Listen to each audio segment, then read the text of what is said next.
Thursday morning, Philadelphia. I'm Andrew Salciunas alongside my man, John Kincade. Johnny, good morning. What day of the week did you say it was again? Thursday. Yes. Thirsty Thursday. All right, we are getting closer and closer finally to this. Now I'm getting antsy. Yeah. Tomorrow's going to be the fun, like Eagles, Rams, real heavy, nitty-gritty talk. We'll talk about how they can win and what they need to do in order to win. Andrew DeCecco will be with us for an hour tomorrow.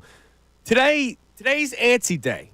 And today's a day where I need to talk to the people, John. Usually on this show, we're fast moving. We're going.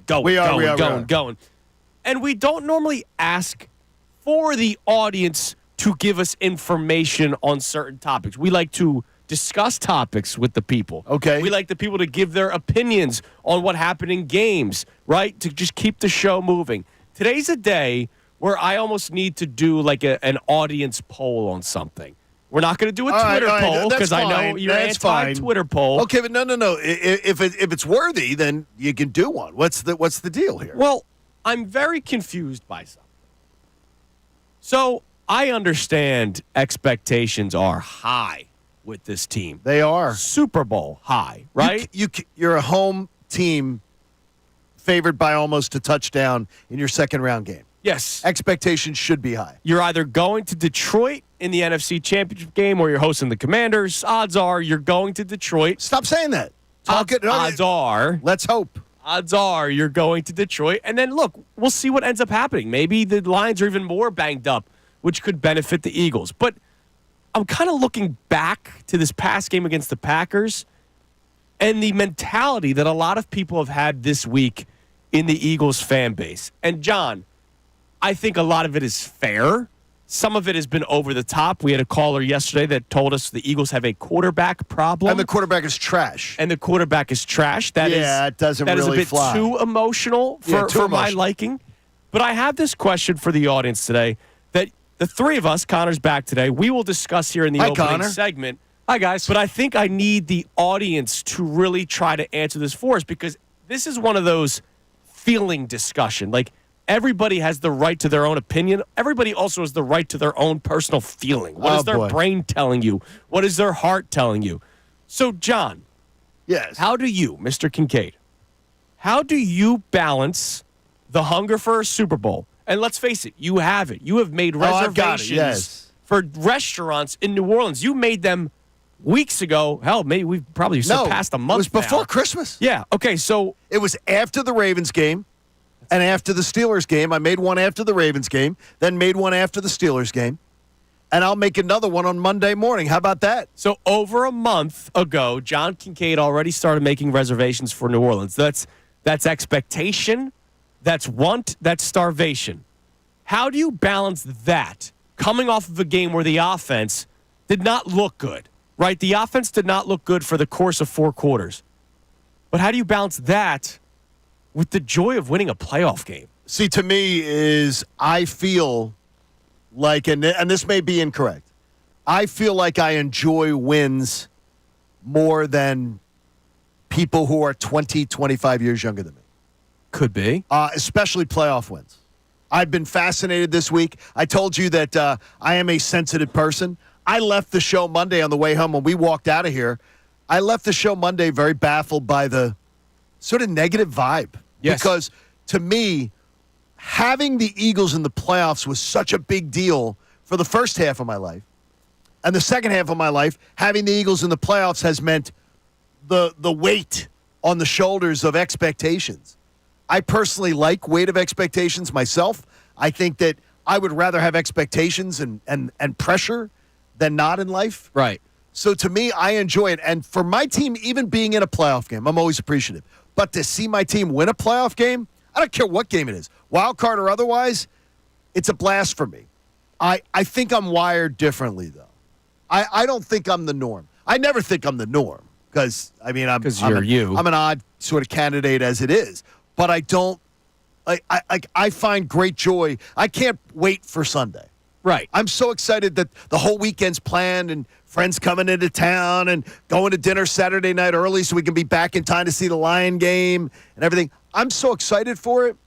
My expectation is based on, I believe this team is great.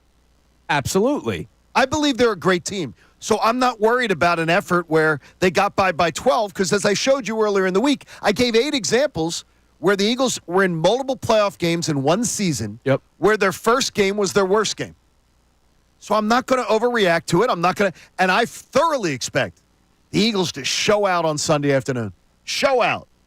And to just put on a show. Right, and I agree with you, but it's interesting. We've now reached Thursday, but the first 3 days of this week, every day we think it's going to turn toward a more positive kind of day. We keep on getting Yesterday was a little better. It was better, but we still got people that go, oh, my God, the passing offense.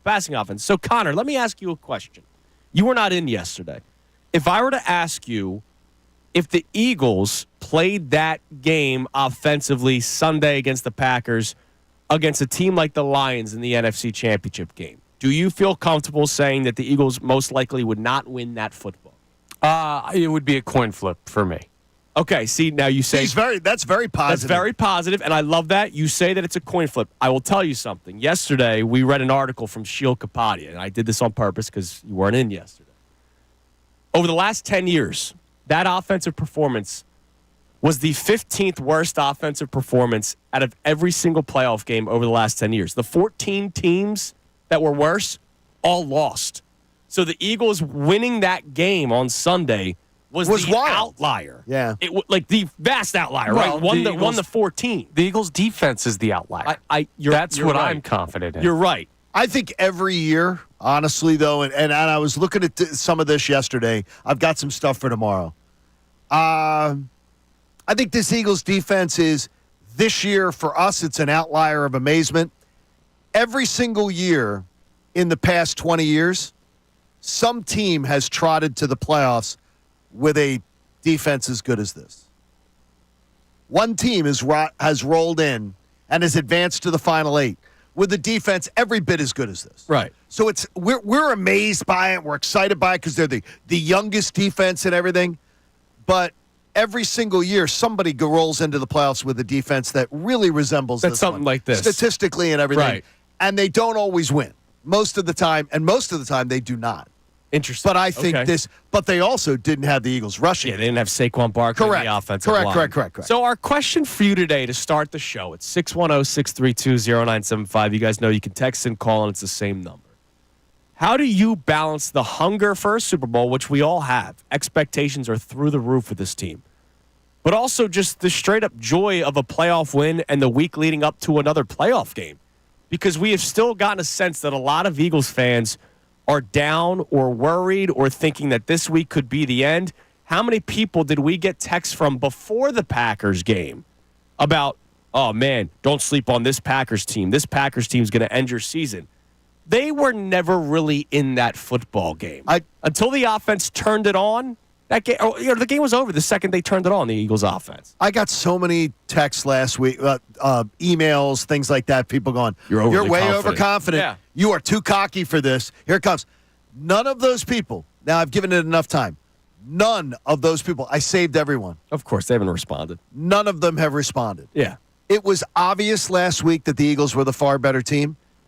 And I honestly will tell you today, the Eagles are better. The gap between the Eagles and the Rams is bigger. It's a big gap. Than the gap between the Eagles and the Packers. So I have a great feeling. Right. I will go to bed Saturday night feeling like Sunday's going to be awesome. And I love that. And I feel like that should be the mentality for a lot of people. But for whatever reason, it's not. And people are terrified that the offensive performance that we saw on Sunday will be the offensive performance that we see this Sunday or that we see in the NFC Championship game. You read any network right now, that's what they're talking about. So 610-632-0975, how do you balance the hunger for a Super Bowl but also enjoying a playoff win, enjoying the build-up to the next playoff game? Before we get our listeners to chime in, Johnny, we'll let the quarterback and head coach, okay? We'll let the quarterback and head coach answer this question. Okay, they can answer it. Jalen Hurts, he stood on his business yesterday when it came to the media, so you'll hear those clips coming up next. It is Kincade Salciunas on this Thursday morning, 97.5 The Fanatic.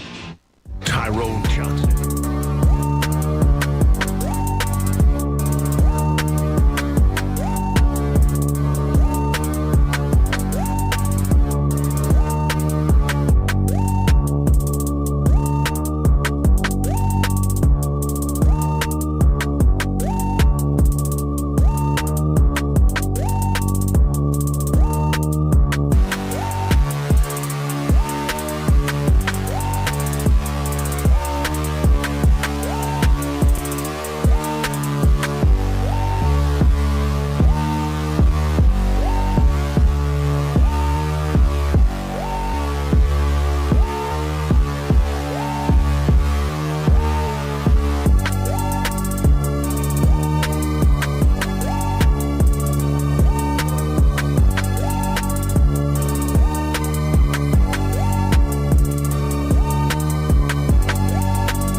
also trying to enjoy a playoff win. I don't know how much enjoyment there were for people last week against the Packers, and so far this week, it's been a mix of happiness and a mix of doom and gloom.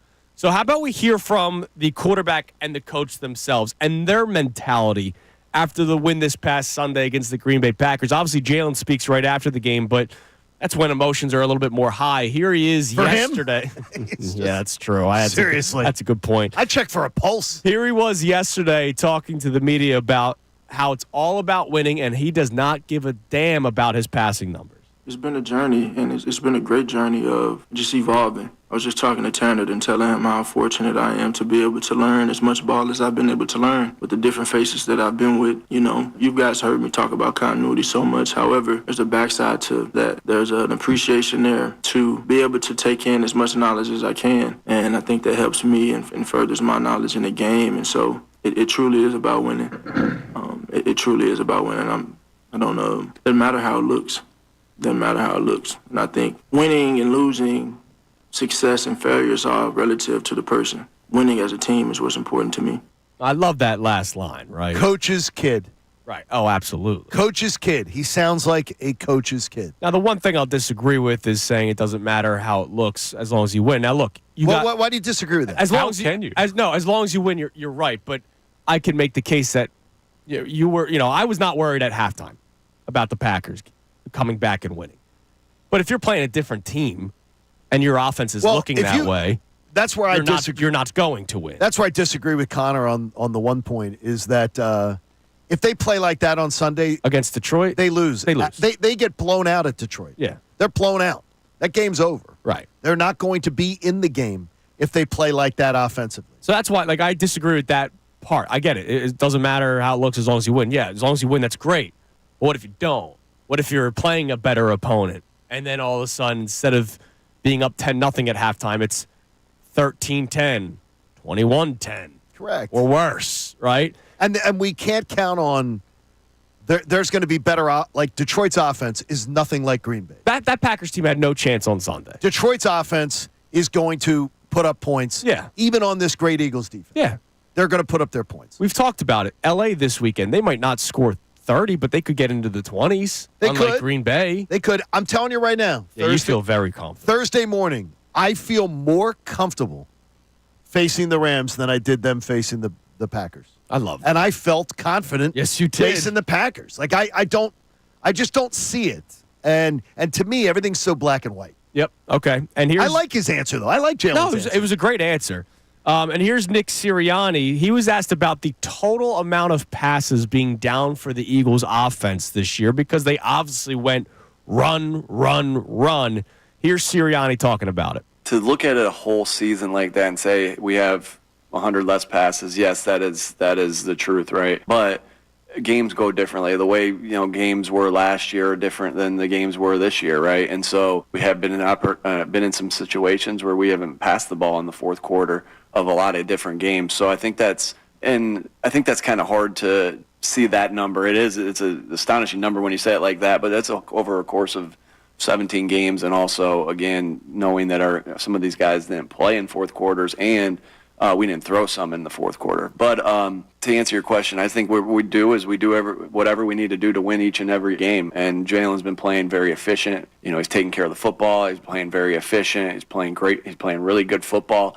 And I know that the stats don't look the same way because of different circumstances, but I think Jalen's playing really, really good football at this stage of the year and excited about his opportunity of what he gets to do on Sunday. I love that answer. It's great. Why does anything else matter? I love that answer, and more importantly, I think Nick Sirianni's on a little bit of a roll.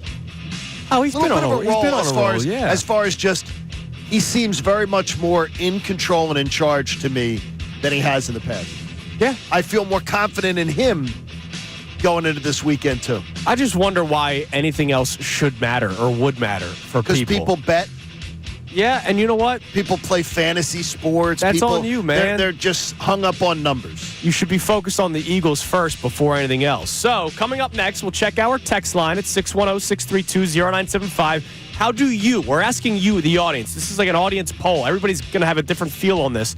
How do you balance the hunger for a Super Bowl and just the straight-up enjoyment of winning a playoff game, which I think a lot of people missed that over this weekend, over the course of the week. Also, I want to gauge your level of concern for the passing game, because if you read any network, Fox, CBS, ESPN, that's the one thing that they say could hold the Eagles back. So just how concerned are you guys? We'll go around the room with that next. It's Kincade Salciunas, 97.5 The Fanatic. Fanatic Sports Update. Getting closer to game day. I'm Connor Thomas, and this update is brought to you by Polestar Princeton and Polestar Philadelphia. Lease a Polestar 3 starting from $599 per month. And at Volvo Cars Princeton, get $5,000 off any new 2024 Volvo in stock. The Eagles are drawing closer to their matchup with the Los Angeles Rams Sunday, 3 p.m. at the Link. While there have been a lot of questions all week about the offensive output against the Packers, Jalen Hurts talked about how they still have a near unstoppable weapon in the backfield. I don't think that there's been a game where he's been taken away.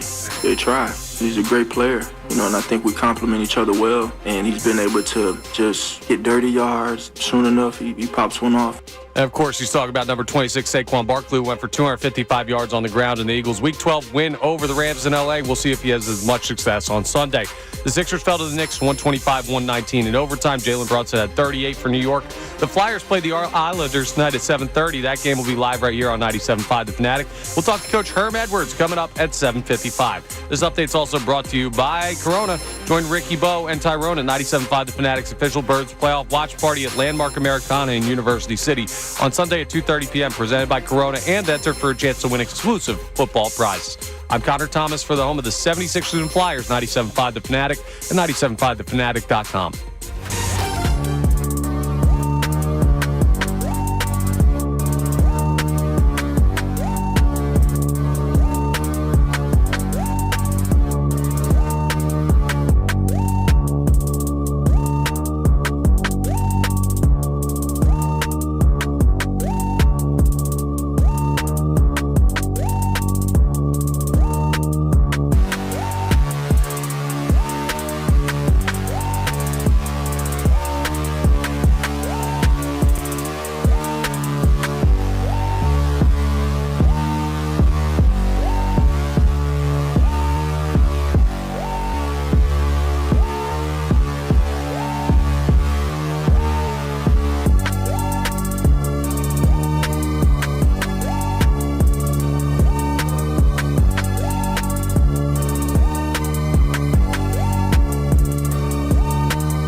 97.5 The Fanatic on this Thursday morning. You've heard Connor mention it in the updates. Coach Herm Edwards going to be joining us coming up at 7:55. And you know what he'll already have done? He will already have completed a workout. I promise you. We'll ask him. He's completed his workout. Oh, yeah. Out on the West Coast, if he's there, or if he's on the East Coast, he's gotten a workout in. Guy's a beast. Absolutely, man. Beast. Also, by the way, this show is being taken over What? by Polestar Philadelphia and Volvo Cars Princeton. Oh, really? How about that? That is nice. Love that. Shout out to Polestar Philadelphia and Volvo Cars Princeton. We welcome that. My wife used to have a Volvo. Back when we were first married, she had a Volvo, and she loved it. So those are some great cars out there. Damn right. All right, Connor, what do we have on the text line? We'd love to hear what the people are saying so far this morning, and then we'll get to this offensive passing concern. You can text the show at 610-632-0975. Our question for you today: how do you balance the hunger for a Super Bowl and the joy of a playoff win? Because a lot of people, I think, had the reaction of, this won't win you a Super Bowl, instead of, man, they won a playoff game. It's unbelievable. I understand some of it, but when it gets to Wednesday and we're still getting Jalen Hurts' trash, that's weird, man. Yeah, I just don't get it. So what do we got on the text? All right, so Jay starts us off. He says, always have the hunger for a Super Bowl, especially one after September. It feels like we have a team worthy of a run. The excitement leading up to any playoff game, however, is priceless, so it's important to keep those things in equal perspective. I love Jay. Jay, good job. And I hope we get more of that today. I think we are. I think it's gonna change. I think it's gonna But change. you get it. You've gotten the sense. The sense has been this week, like, man, they won, but. Yes. It's been more one but instead of they won, bring on the Rams. There are 8 teams left. Vegas does not mess around. No. They have the Eagles are the third favorite to win the Super Bowl. Out of the 8 teams remaining. And I think that's about right. And the 2 teams that are ahead of them are the teams that are the number 1 seeds. And that's fair. Baltimore's behind them. Buffalo's behind them. All these teams that I hear are just, like, I hear about Baltimore being hyped up by even our own fan base. Yeah. I listened to Best Show Ever yesterday driving down to school. And I'm hearing people trying to make the case, and Tyrone Johnson did a great job yesterday with people going, well, why are you nervous? Because anything can happen. And he's like, that's not an opinion. Like, anything can happen is true in life. Yes. And that shouldn't be a on the way home, nervous energy thing. Anything could happen positively, too. And exactly, and that's the point Ty was making, is he's saying, come on, like, it could be Jalen Hurts passes for 4 touchdowns on Sunday. Right. Anything can happen. Anything can happen. If you're going to use the anything can happen stuff, it's just ridiculous. But more importantly with me, I just have to have 1 + 1 = 2. You got to give me reasons why the Rams are really dangerous. Right. Because I don't see it. Look, they're a playoff team, so of course they're dangerous. They're a playoff team. Could they lose? Could the Eagles lose? Sure. I am more confident this week in this matchup than I was last week, and I was damn confident last week. All right, so let's talk about the passing offense, because if you read anything, I going through all the websites this morning to try to get some topics for the show, Fox, ESPN, CBS, NFL.com, ESPN, NBC Sports Philadelphia, every single network has the exact same topic that's being asked. What's the biggest weakness for each team moving forward? All right. What's the biggest concern for the team that could be held back from getting to the Super Bowl? And every single one says the same thing about the Eagles, and it is the passing offense. And I don't think that answer is wrong, but I will ask you. You think that's the number one thing that could keep them from the Super Bowl? Well, the defense has been a staple. Correct. Yeah, I mean, it's got to be the number. The what else ground would it game is be? the staple. I just kicker. You could give me Jake Elliott maybe. I got to tell you, I think that's exactly what my answer would be. Can't be number 1 though. Yes, it can be, because many games when it gets to the Final Four, if they get past this weekend, many of those games, many playoff games to begin with, are decided by 1 score. And the Eagles have the worst kicker in the bunch. Right. Okay. And that to me is a severe concern. I don't know. That's my number one. That's my number one concern. Score touchdowns instead I got of you. kick field I goals. got you. But some teams aren't going to allow you to score touchdowns. Some of No those team games allows you to score touchdowns. you're You don't gonna- take it from them because your offense is Because your awesome. offense is supposed to be the best. You're going to go out there, and at some point, this team's going to need a clutch field goal. Well, the guy you're playing this week, or the team you're playing this week, has a rookie kicker. The Minnesota Vikings had a rookie kicker. Okay, better than ours. They've all had better seasons. And they're all better than ours. Okay, better seasons. Guess what? If Jalen Hurts had a down season and he was playing like Bo Nix in the postseason, the argument would be one of these guys has played in a Super Bowl and one of these guys has never been here before. 7 years ago, there was that Super Bowl, and that man's leg is not the same. Not even close. It's like it's not even comparable. So it'd be like saying Albert Pujols 7 years ago. Look at what Albert Pujols was. Like no but when they start, and look what he is now. When they grew fastballs on purpose so that he can reach a certain mark. That's the truth, right? I mean, come on. There's no Super Bowl contenders' number one issue should be their number one concern should be their kicker. Though. I think it is. I think it is. I mean, I'm more worried about Jake Elliott in the clutch than I am Jalen Hurts. Well, and that's Jalen Hurts that's a beautiful answer. Jalen Hurts is freaking awesome in the clutch. So when it comes to the passing offense, is it so much of a concern that you think this is what can hold them back?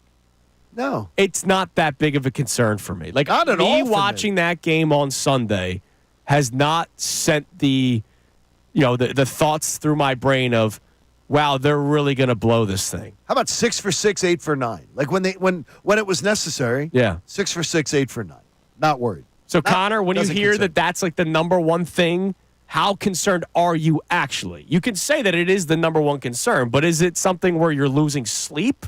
Or is it something where you go, yeah, it's just got to be better? No, it's just got to be better. I mean, listen, it was a concern coming off of last week, but that doesn't automatically invalidate what we've seen in the past from this team or what the resumes of these offensive players are or what the overall talent of the unit is. Like, that's the thing. Yeah, they didn't look great the first postseason game. And guess what? They could come out this weekend and look great because we've seen the ceiling of this group of players. It's not a team that hasn't done it before. That's why you shouldn't be overly concerned. Okay, they had a bad game. If you want to say, hey, you play like that again, you might be in trouble. Of course. So then let's hope they play better. They have played better in the past. They will play better in the future again. But this is the playoffs. You got to play your best games at the right time. And every team except for one is not going to do that. So it's a tough margin. Just got to live with the expectation that it's going to be a tough road. All right. So our question, how do you balance the hunger for a Super Bowl and the joy of a playoff win and the excitement for another week in the playoffs? You can text and call on 610-632-0975. Back to that conversation about the Eagles' passing offense. Here's Nick Sirianni talking about Jalen Hurts and something that he's been able to accomplish all season long, being careful with the football while still getting explosive plays. Pretty impressive by him of being able to lead us to wins while also taking care of the football. That's not and be explosive and still take care of the football. That's not easy to do because we talk about that a lot. How do you win the double positive? How do you win the explosive play battle? And how do you win the turnover battle? You know, and everybody's got hard jobs. That's a very hard job for a quarterback to be able to create explosive plays and do the things that Jalen's done while also taking care of the football with running it and throwing it. So just unbelievable effort and concentration on his part of going where the right place with the football, while also when he is a runner protecting the football like Saquon does or like AJ does. And so I can't give him enough credit for that because that's very difficult and it's really.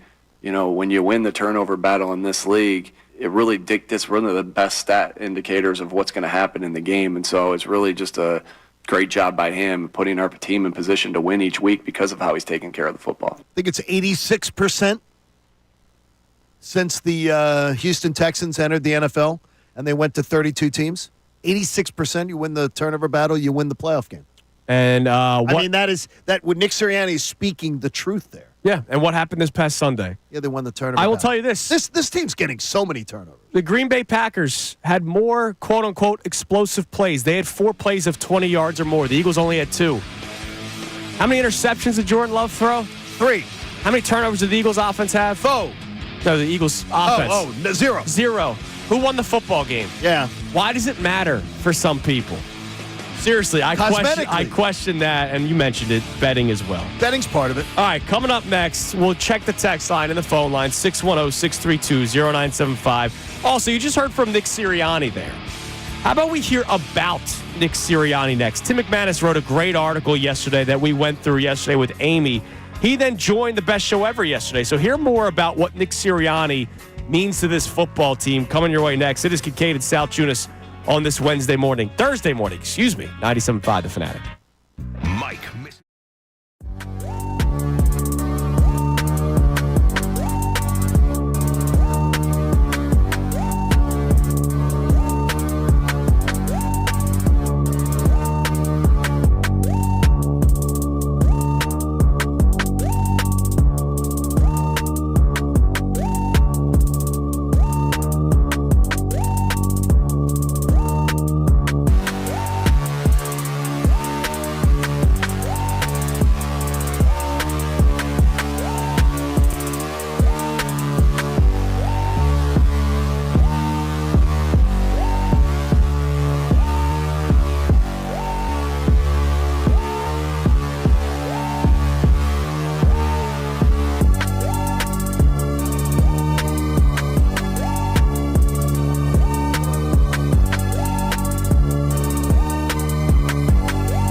Thursday morning. Kincade Salciunas, 97.5, The Fanatic. I'm feeling it now.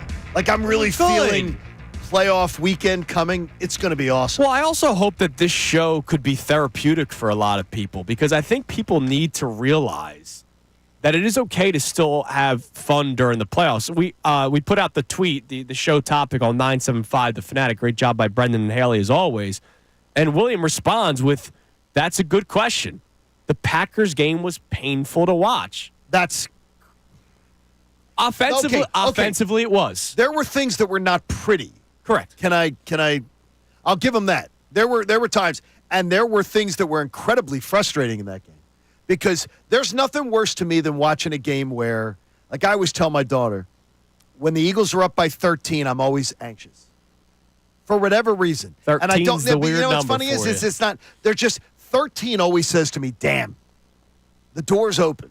The door's open for something weird to happen, whatever. And I always hate it when you go to a halftime or something and say, man, they wasted opportunities here. Right. They should be up more than 10. Which they had that last week. Yeah. And so I understand why somebody would respond with that, but also realize they won a playoff game. Every team that is remaining, none of the teams stink.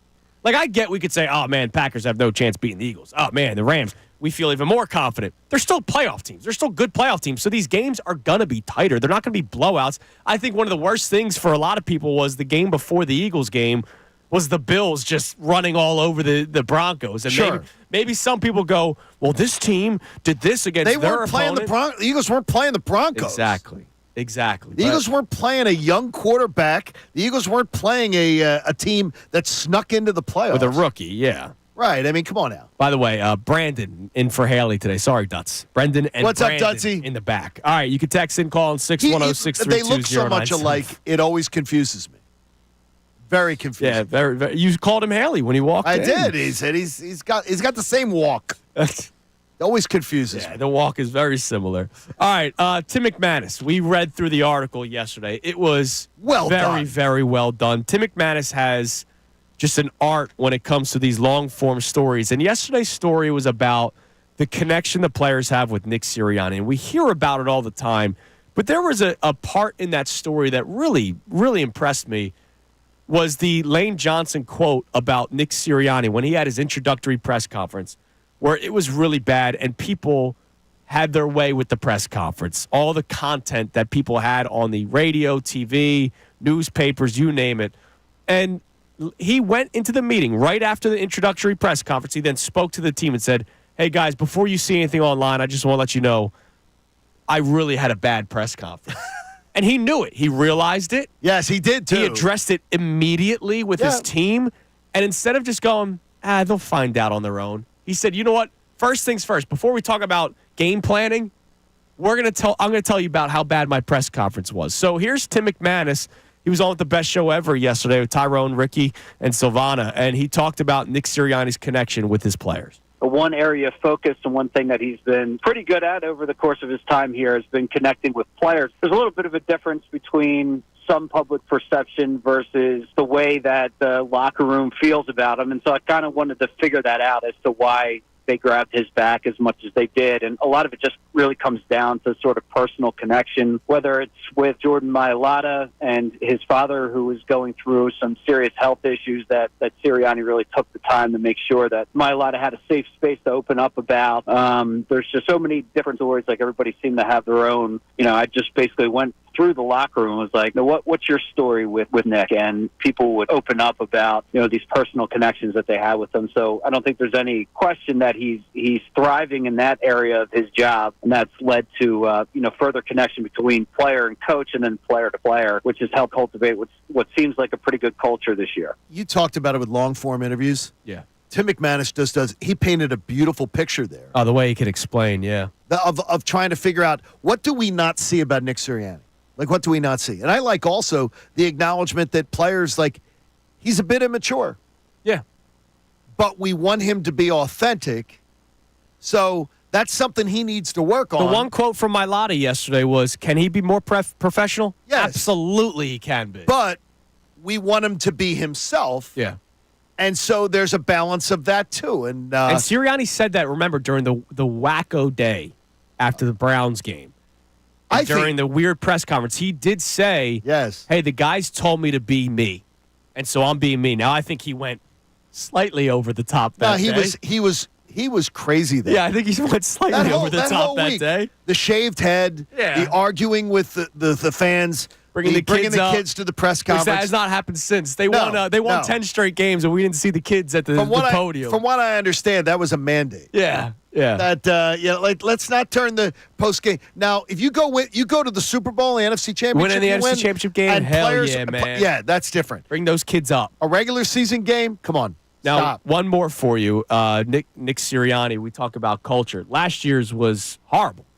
It was. Atrocious. That locker room was in shambles. There was questions of the relationship between head coach and quarterback. Tim McManus broke down a lot of that stuff during the offseason. Had a great story with Jeremy Fowler before the season started, if you remember.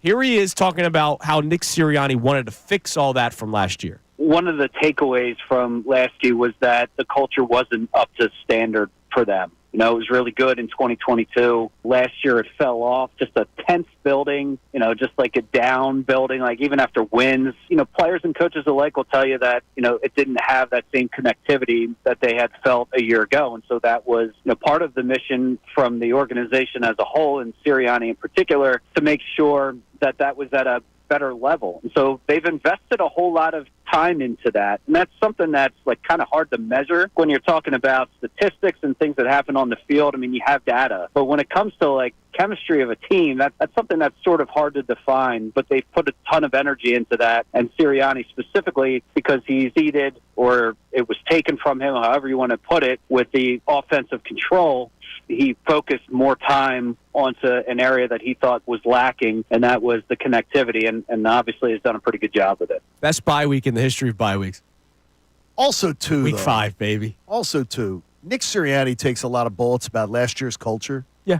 I put culture squarely on the shoulders of the players first.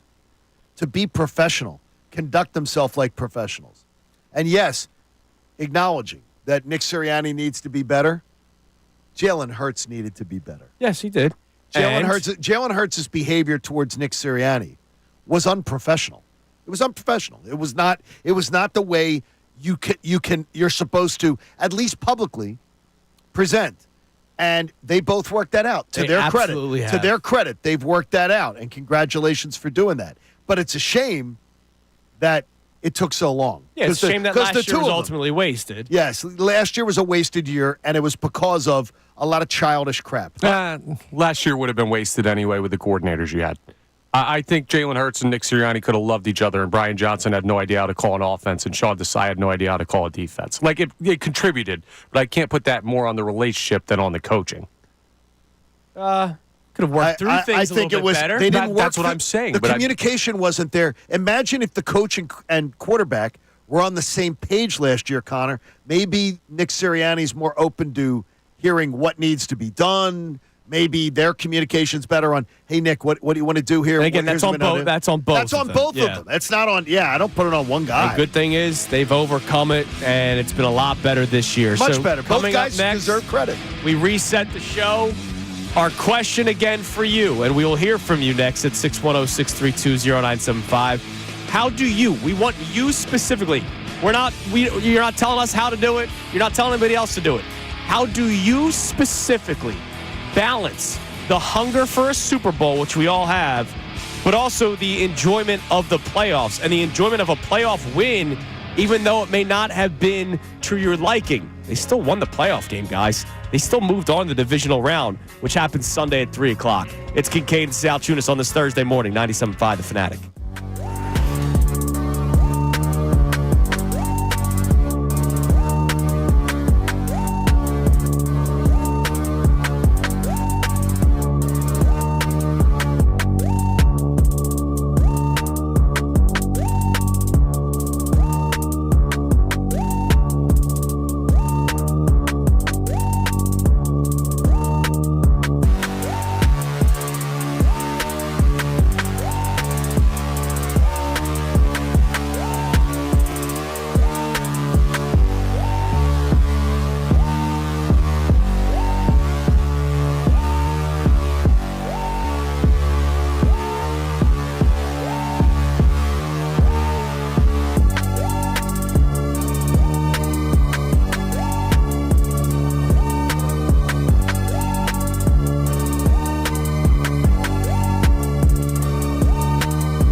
Kincade and Salciunas on this Thursday morning, 97.5 The Fanatic. Again, today's show being taken over by Polestar Philadelphia and Volvo Cars Princeton. All right, so how do you balance the expectations of a Super Bowl, the hunger of a Super Bowl, the starvation of a Super Bowl? Oh, I'm hungry. Where you're watching everything more critically than ever before, but then also the enjoyment of winning a playoff game. Connor, we didn't get your answer on this. So it's been a wild week. You were off yesterday. It was more positive until the 9 o'clock hour when we had a caller say that Jalen Hurts is trash and that there's a quarterback problem. He did not say start Tanner. He didn't say start Kenny Pickett. He just said we have a quarterback problem in Philadelphia. So how do you yourself, Connor, balance this where you go, yeah, maybe it didn't go the way that I wanted it to, but the way I ultimately wanted it to be is a win, and I got that. I'm kind of the opposite end of the spectrum. Like, I almost care too little about the offense and how they looked. So I watched the second half after we got done at Xfinity. I watched with a couple buddies that live across the street from me. And the game ended, and legitimately, I just got up and went, hey, good win. Fist bump, fist bump, fist bump. I'll see you guys later. Like, that's it. That was my reaction to winning a playoff game, which I understand to John. You didn't help clean up or anything? Well, no, we had already cleaned up because that game was rounding down as soon as Saquon took his slide that he absolutely should have. But yeah, really should have. Yeah. Anyway, my point is, I didn't really feel the excitement. I felt it during the game, but when it was over, it wasn't like, hell yeah, we won a postseason game. Let's go. They advance. It was more like, yeah, we expected them to win that game. Let's move on. They had to. On to the next one, and I feel like I should have celebrated it more. And I was not remotely thinking, well, the offense has to look better, this, that, or the other thing. That was an expectation that they go out and win that game because their goals are so much higher than that. So would you have that same feeling this Sunday? Because it's an expectation to beat the Rams. Yeah, I would probably as well. You're favored by a touchdown. Interesting. It does depend on so the juices flow, will really flow for you come NFC Championship time. It depends on the flow of the game. Like, part of it, too, was, that game was over at halftime. I mean, that game was over once you go up 10-0 because I didn't think Jordan Love had any chance. You could see from the jump, that dude was not ready for this defense. And he wasn't ready for the stage, which he played so well in both games last year in the postseason. I was floored that he looked overmatched. We talked about the 3 interceptions. He could have had 4. That first throw to Chauncey Gardner-Johnson that he drops, that's 4 picks on the day. Now, I read one of the Green Bay press pieces is that many observed said he seemed too amped up for the stage, that he was too amped up, and that he was more amped up than he normally is in a normal game. I don't know if that's part of rolling into Philly. Maybe. Hopefully Matt Stafford's too amped up on Sunday. Matt Stafford doesn't have a pulse.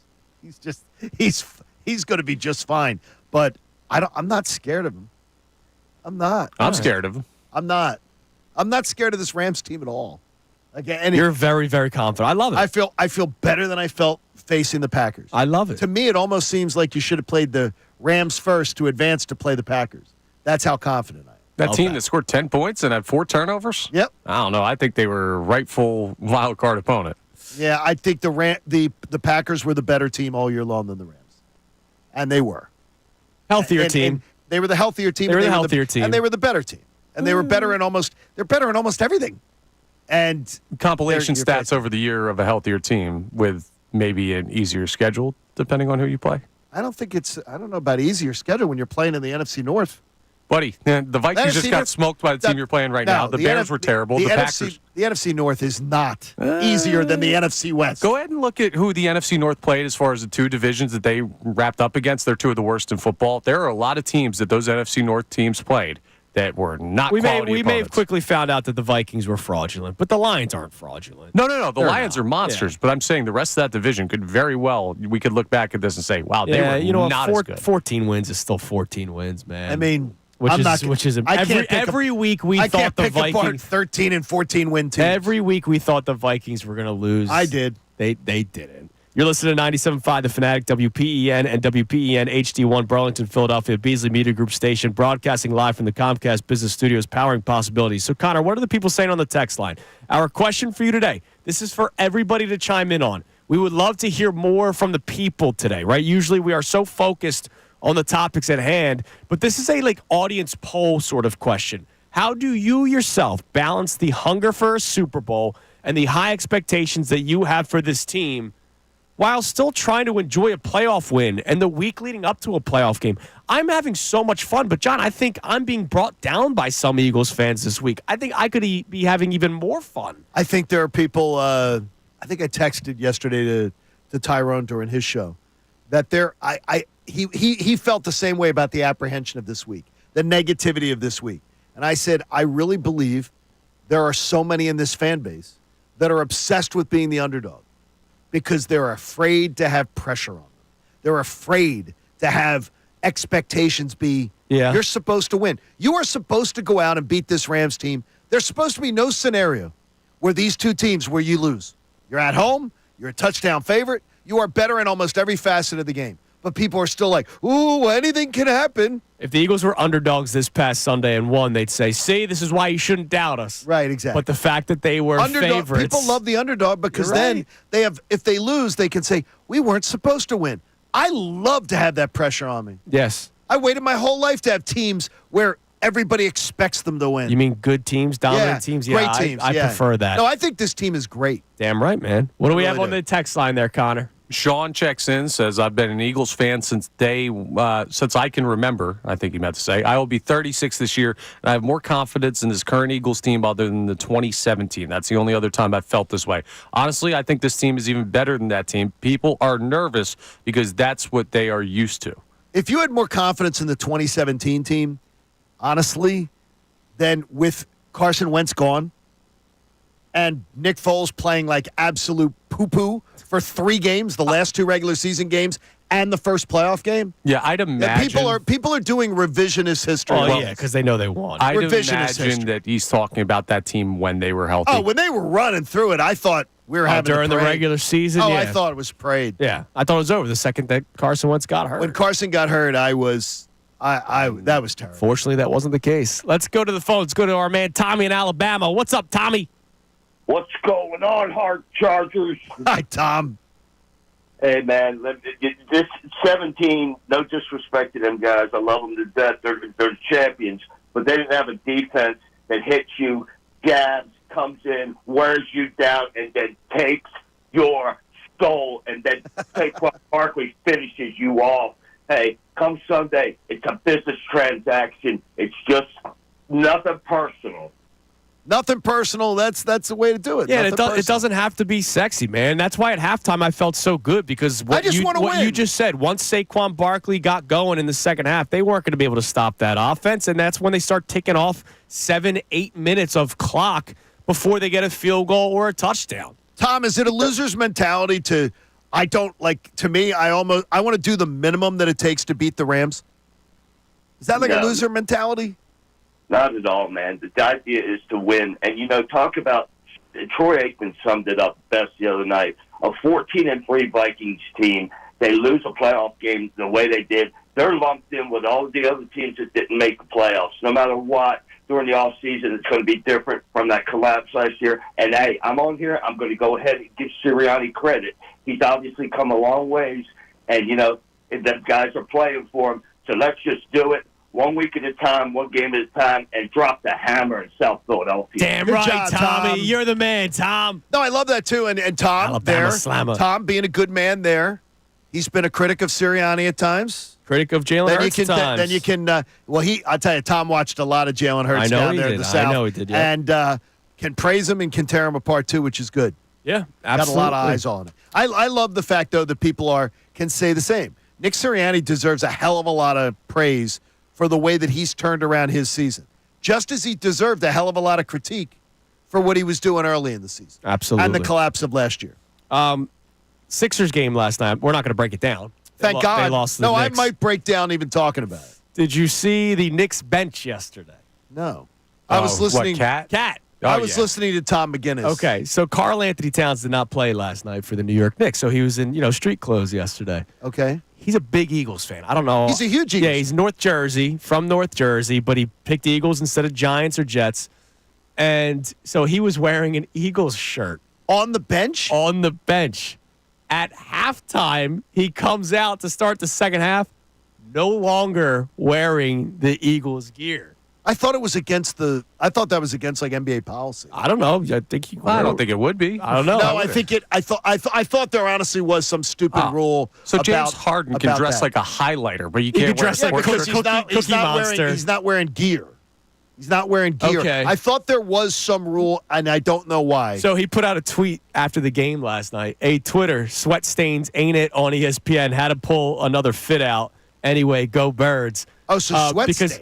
Well, no, people were wondering, like, hey, was he forced to take that off? Oh, okay. Now, your thought is rules. That there was a Our first rule. thought was, dude, you're on the Knicks. I disagree. And you're wearing this Eagles shirt. You can't do that. I thought that's what was maybe told by maybe a PR person for the New York Knicks. It could be. I thought there was something about team gear, and I don't remember what it was. There was a story about somebody wearing a jersey or somebody wearing something that got called back and was told, you can't have that on an NBA bench. Like a basketball jersey, I can understand because it's confusing if the guy's active No, or it not. was something else. No, it was something else. I'll try to figure it out. But it was pretty funny. It was a nice Eagles shirt.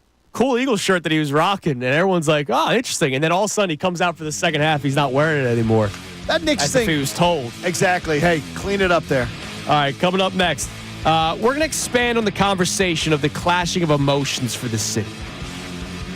John wants to address Jalen Hurts' critics next because it's been louder this week than most, and they won a playoff game. You might have forgotten that.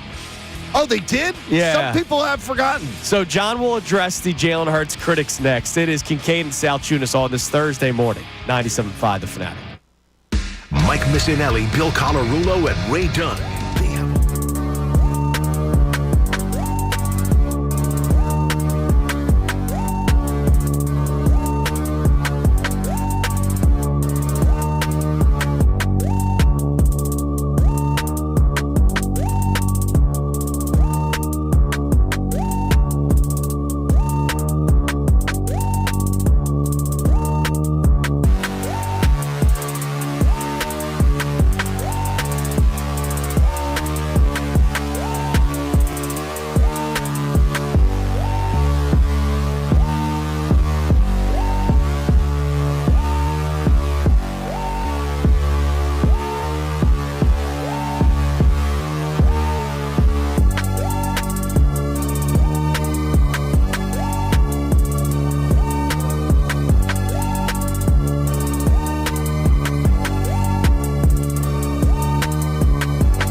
Salciunas, I prefer 97.5 Wawa. Fanatic. Me too, man. I was in Wawa this morning. Belmont, they're awesome. I will say this.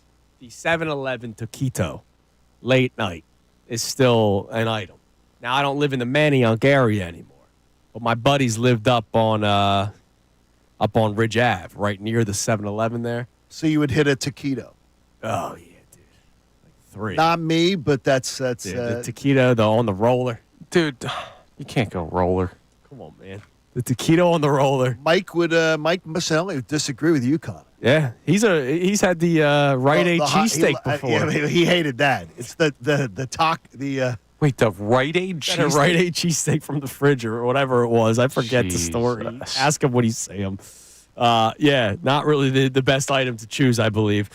This show's being taken over by Polestar. Polestar, Philadelphia and Volvo Cars, Princeton. You can text and call in 610-632-0975. How do you balance the expectations and the hunger for a Super Bowl while also still enjoying a playoff win, even though it may have not looked the way that you wanted it to? Now, John, this week has been a rough week for Jalen Hurts, at least the way people are talking about him, locally from fans, locally from some media, and, of course, nationally with the media as well. I saw one yesterday, Chase Daniel, of course. Oh, God. And James Jones, who's also on that show where they just speak nonsense. They talked about how A.J. Brown has been held back in Philadelphia. He's a 3-time All-Pro. His numbers in Philadelphia and are he's been better. to a Super Bowl. Yeah, his numbers in Philadelphia are better than his numbers in Tennessee. So maybe you could make the case that Ryan Tannehill held back A.J. Brown, not Jalen Hurts. But, that's besides the fact, besides the actual facts. What do you have on the critics today for Jalen Hurts? I'm going to just ask you if you're honest right now, and you're a Jalen Hurts critic. I'm going to blow you out of the water to the point that if you ever answer anything but, okay, you got me, you're lying. And you can pick up the phone. You can call us if you disagree. Or text us. Andrew, Connor. Yes. If I was to tell you that the Eagles drafted a second-round quarterback with the 53rd pick, I believe it was. That is correct. 53rd pick. And in his first 4 seasons as a starting quarterback, he would complete 65% of his passes. He would be just under 15,000 yards. This is a nameless guy. He'd have 85 touchdowns, 39 interceptions, which I don't consider to be that great a differential. But he'd have a 46-20 winning record, winning 70% of his starts. He'd have delivered you 3 playoff wins in 4 seasons, 2 division titles, 1 NFC title. He was an MVP candidate twice and went to 2 Pro Bowls. If anyone answers anything less than you would say, oh, I'll take that any day of the week. In 4 years. You're a liar. You're lying. If you don't say, he is so overachieved, what a second-round quarterback would do, the 53rd pick in the draft does, in his first 4 years as a starter, 3 playoff wins, 2 division titles, 1 NFC title, twice an MVP candidate, 2 Pro Bowls. You're lying if you say anything but, damn, I would sign up for that every time. Yeah. Honestly, it's slander on Jalen Hurts. Well, here's the ammo that the people that are harsh critics would fire right back at you. Well, look at the talent around him. Really? Yeah, that's what they would say. They'd go, oh, no, I bet they would. I bet they would. Look at the talent around him. Look, we've had the conversation. If other quarterbacks were in this system, they would have very good seasons as well. Can I ask you why is Joe Burrow home watching the playoffs? Because his defense was abysmal. I got you. Why is always Lamar Jackson in the mix? Talent around him. Yeah. Why is every year Patrick Mahomes in the mix? The talent around him. You can't use the talent around him excuse. I completely agree with you. It's ridiculous. Well, I have a different thing that people may bring up. So you frame that as, hey, second rounder, he's majorly overperformed any expectation of that. The problem is he's not a second rounder anymore. The second you get paid that major franchise quarterback money, the expectation is now raised from, oh, he was a second-round pick, he's overachieving his draft spot, to dollar amount you're getting owed and how much you're contributing to the team's success. Okay, so what I would say to you is this. Well, first of all, contributing to the team's success, He touches the ball more than any player on the roster, so he's doing a damn good job at that as they win 70% of the games he started. Also, I would say to them, fine, if you're going to talk about what he does to affect the game. I mean, he changes everything. He makes Saquon Barkley better. He makes the passing game better. Yeah. Because he gives them options. I mean, there's no quarterback that is delivering what he's delivered. 4 years into a starting career, you're talking about very few. Maybe a Tom Brady on a team. And if young people don't realize, right, Tom Brady was not the reason that the Patriots were winning Super Bowls. Tom Brady was along for the frickin' ride with those early game Patriot manager, teams. Baby. Yes, and guess what? I don't consider that a bad term. Neither you do don't I. either. Neither do I. I love it. All right, Dave in New Jersey wants to talk about Hurts. What's up, Dave? Hey, guys. Hi, I'm Dave. really sick of the Eagle fans just bashing people, but I want to say one thing. Is Chase Daniels on the VU? Because he can't talk about good quarterbacks when he was terrible. Well, wait a That's minute. number one. Yeah, you Number can. two, I don't want a gunslinger like Brett Favre or anybody like that who constantly threw games away with terrible decisions. If we look at the Packer game, and we were up by 7, and Hurts tries throwing a tight window and gets picked off, pick 6, game's tied. That could change the momentum of the entire game. Hurts was smart, methodical, and he was playing consistent. He was taking his throws wisely. Why is that such a problem? Jordan Love threw 3 picks en route to a loss. That's how it should be talked about. Jalen Hurts threw 2 touchdowns en route to a win. Instead of how it looked and all these other statistics, the guy that he beat turned the ball over 3 times. Jordan Love is a big reason why the Packers lost that game on Sunday. I want to say one thing real quick, and I know I got to go. When the Bucks won the Super Bowl in 2002, they had Trent stinking Dilfer, who was terrible. It's a different. He's probably the worst that ever won a Super Bowl. And thanks for the call, Dave. But it's a long time ago. That's a long time ago. I don't think the NFL's the same. Jalen Hurts is not Trent Dilfer. He's not Trent Dilfer, for God's sakes. He's not Trent Dilfer. He's a better quarterback than Brad Johnson. Nobody ever said that Trent Dilfer was a top 10 quarterback. Yes. Ever. All right. Coming up next. I saw something on NFL.com this morning. They had a team of people put together a ranking of the remaining teams, but it was the confidence level on their chances to get to the Super Bowl. I'll explain how they did the breakdown, but we'll discuss it because by their logic, Johnny, I actually think they're way off. Ooh. But these are the guys that cover the league inside and out. It is Kincade and Salciunas on a Thursday morning, 97.5 The Fanatic. Fanatic Sports Update. Can anyone stop Saquon? I'm Connor Thomas. This update's brought to you by Indeed.com. You don't need a job site. You need a hiring platform. Indeed lets you schedule and conduct virtual interviews all from one place. Start at Indeed.com/credit. A lot of defensive coordinators have been asking that question all year. Can anybody stop Saquon Barkley? Well, as the Eagles get closer to their matchup with the Los Angeles Rams, Sunday, 3 p.m. at Lincoln Financial Field in the NFC Divisional Round, well, Jalen Hurts talked yesterday about just how dominant Barkley has been in the backfield for the Birds. I don't think that there's been a game where he's been taken away. They try. He's a great player, and I think we complement each other well, and he's been able to just get dirty yards. Soon enough, he pops one off.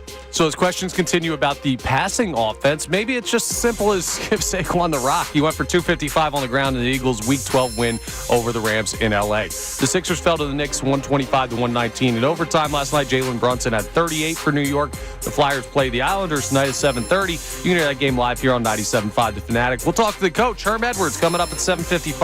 This update's also brought to you by Corona. Join Ricky Bowe and Tyrone at 97.5 The Fanatic's official Birds playoff watch party at Landmark Americana in University City on Sunday at 2:30 p.m. Presented by Corona, and enter for a chance to win exclusive football prizes. I'm Connor Thomas for the home of the Sixers and Flyers, 97.5 The Fanatic and 97.5thefanatic.com.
Kincade Salciunas, 97.5 The Fanatic.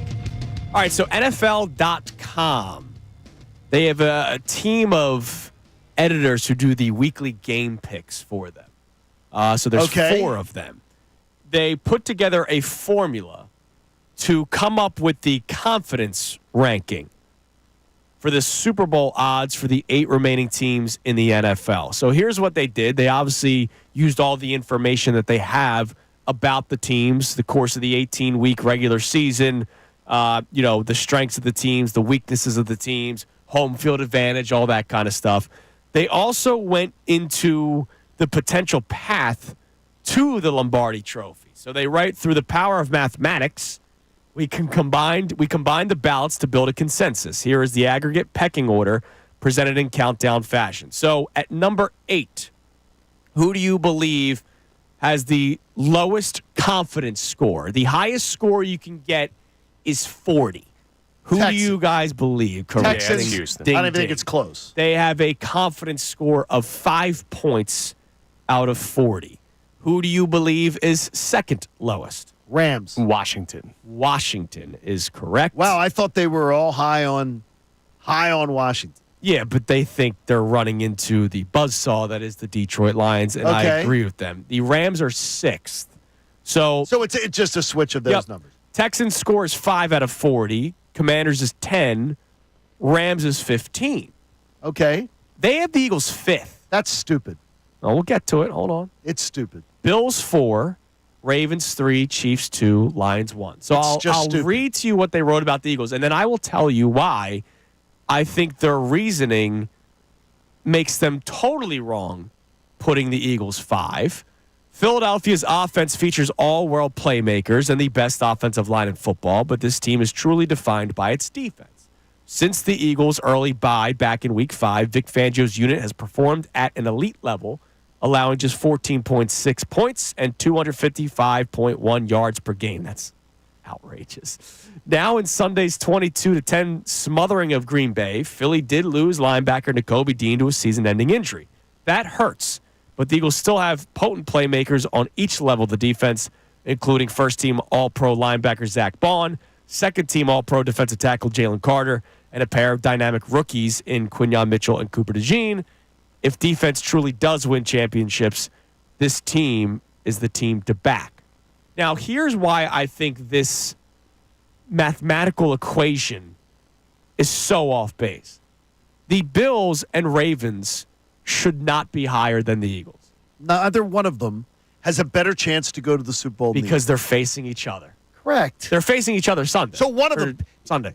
Pick Sunday night, prime time. Pick one of them. If you're that committee or whatever it is, or evaluation, pick one of them. Well, they have the Ravens higher than the Bills. They have the Bills 4th with a 25-point score and the Ravens 3rd with a 33-point score. Pick one of them to put behind the Eagles, and I could maybe buy into it. Hell, but if you put the Ravens ahead of the Eagles, seriously? Like, you can't do that. No, both teams should be behind, and here's why. Because it's a 50-50 chance that one of those teams goes home and a 50-50 chance that one team goes on. I would make the case that the Eagles have a 70% chance of winning. That should be higher. I think it might be higher by the odds. It might be even higher. And then the next round, because this is also projection, the next round you got to play the Lions, which is very tough. Hugely tough. But the Bills or Ravens, the winner of what will be a dogfight between these two teams, has to play a dynasty. Because let's face it, the Chiefs are beating the Texans. That's going to happen. Lock. So I don't know why you would put both. Like, if somebody asked me, who are you more confident in, Eagles, Bills, or Ravens? I go Eagles because they're playing the lesser opponent on Sunday. That's just not well thought out. That's where you need an editor. Well, they're actually the... No, but that's where you need somebody to edit you. Oh, you edit the editor? It doesn't make any sense. That does not make any sense at all, especially when the Eagles not being a top 4 team, when they honestly have not... When you're favored by this in the divisional round, this is, by the way, I'm stealing from ESPN stats and information, the favored amount that the Eagles are in the divisional round puts them in the top of all time, puts them in the top 40% of teams that have ever hosted a divisional playoff game. I like that. So 60% of the time, the home team in the divisional playoff round is not favored by as much as they're favored by.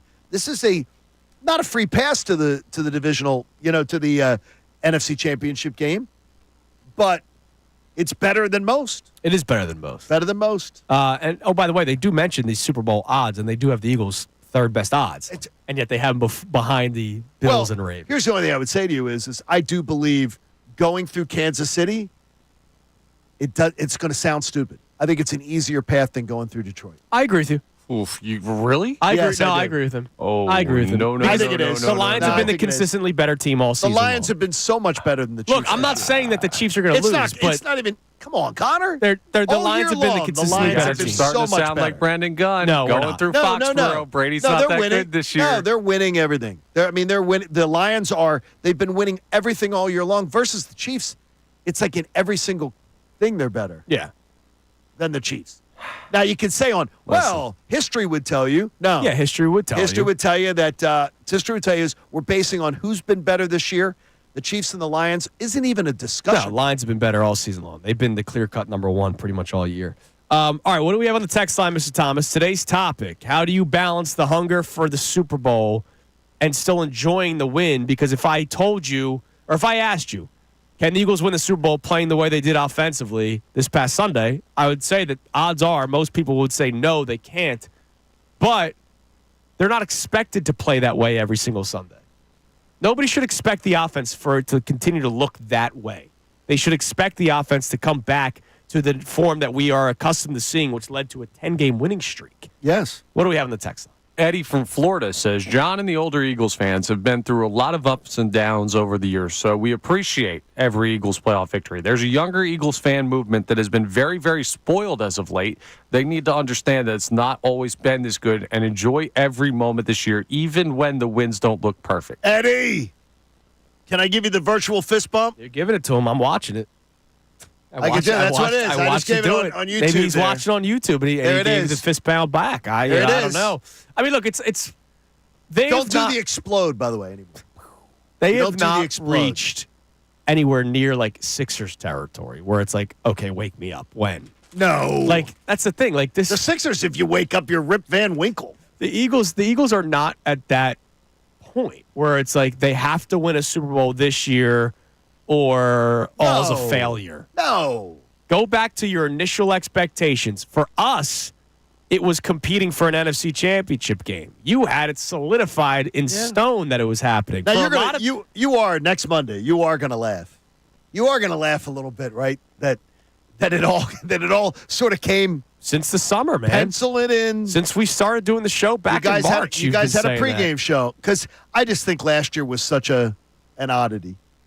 Yeah. And this year has been this year's been joyous. There were a lot of people that had lower expectations, like almost maybe not even winning the division, some people said. No, they did. And so the fact that they won the division, won their playoff game, one win away from the NFC Championship game, regardless of how it's looking, they're actually exceeding a lot of Eagles fans' expectations this season.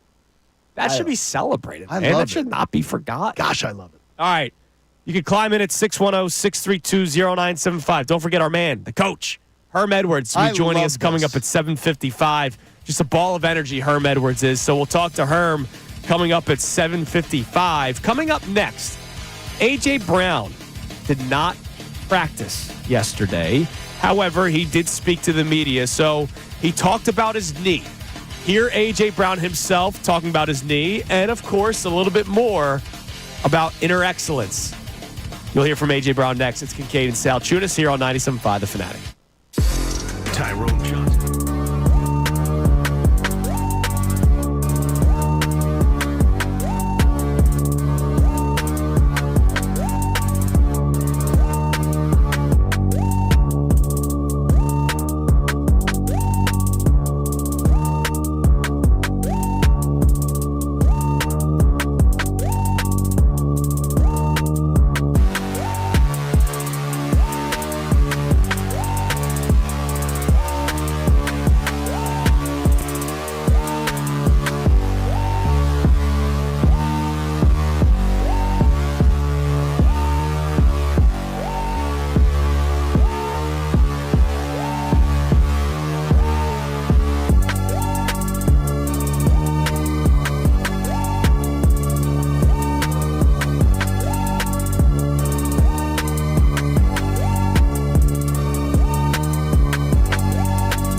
on Kincade Salciunas, 97.5 The Fanatic. Our man, Coach Herm Edwards, joining us coming up at 7:55 to talk Eagles-Rams, react a little bit to Eagles-Packers with him as well. Always a ball of energy, Herm is. So can't wait. No matter what time of the day, man. He's fantastic. Yeah, I love Herm Edwards. Been talking to him for many, many years. You have as well, obviously even longer. So always great catching up with the coach. He's 70 now. Doesn't sound it, man. No, it doesn't sound it, doesn't act look it. It's unbelievable. Good for him. He beats your backside, Yeah. Connor. Now, he'd wipe the floor with me, Well, too. that's got to be me. I'm just saying. Because I would never you'd be fight the him. one that would try to fight a 70-year-old. Why? I would never try and fight a 70-year-old. He'd take you apart. He would. He'd take you down. He'd 1-2. use you as a Bang, bang, I you're like done. Herm Edwards. How about when we have Herm on, we'll ask him if he'd fight. No, if he'd fight friendly Connor. Oklahoma drill. No, dude, he's I'll taking strap you up down. again. Dude, he's taking he'd you kill down. you. All right, so A.J. Brown yesterday spoke to the members of the media. He did not practice yesterday. So I know Nick Sirianni talked about that during his press conference as well, saying, listen, I would love to get everybody on the practice field, but we got to be safe. It's playoff time. So A.J. Brown did not practice again yesterday. They were in Lincoln Financial Field again, practicing on the new turf that they played on this past Sunday. We'll start with the conversation about the knee. He was asked about how he felt during and after the game on Sunday. Here's his answer. Yeah, I felt fine after the game. Came out clean and, just all the parts playing. I'll be out there tomorrow. So.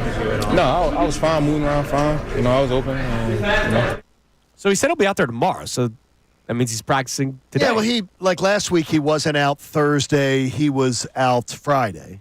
Okay. He practiced Friday. He's not himself. No, he's not. They're not. We'll find out the real story at the end of the year. And if it does not involve a medical procedure, I will be floored. Absolutely floored. And that could be a cleanup. That could cleanup be doesn't have to something. be. Yeah, It doesn't have to be full reconstruction No. surgery. They would, yeah. with his contract, they would never let him be out there Right. for the long term. If it was something would that not- serious. No. I believe it's something where he's gonna.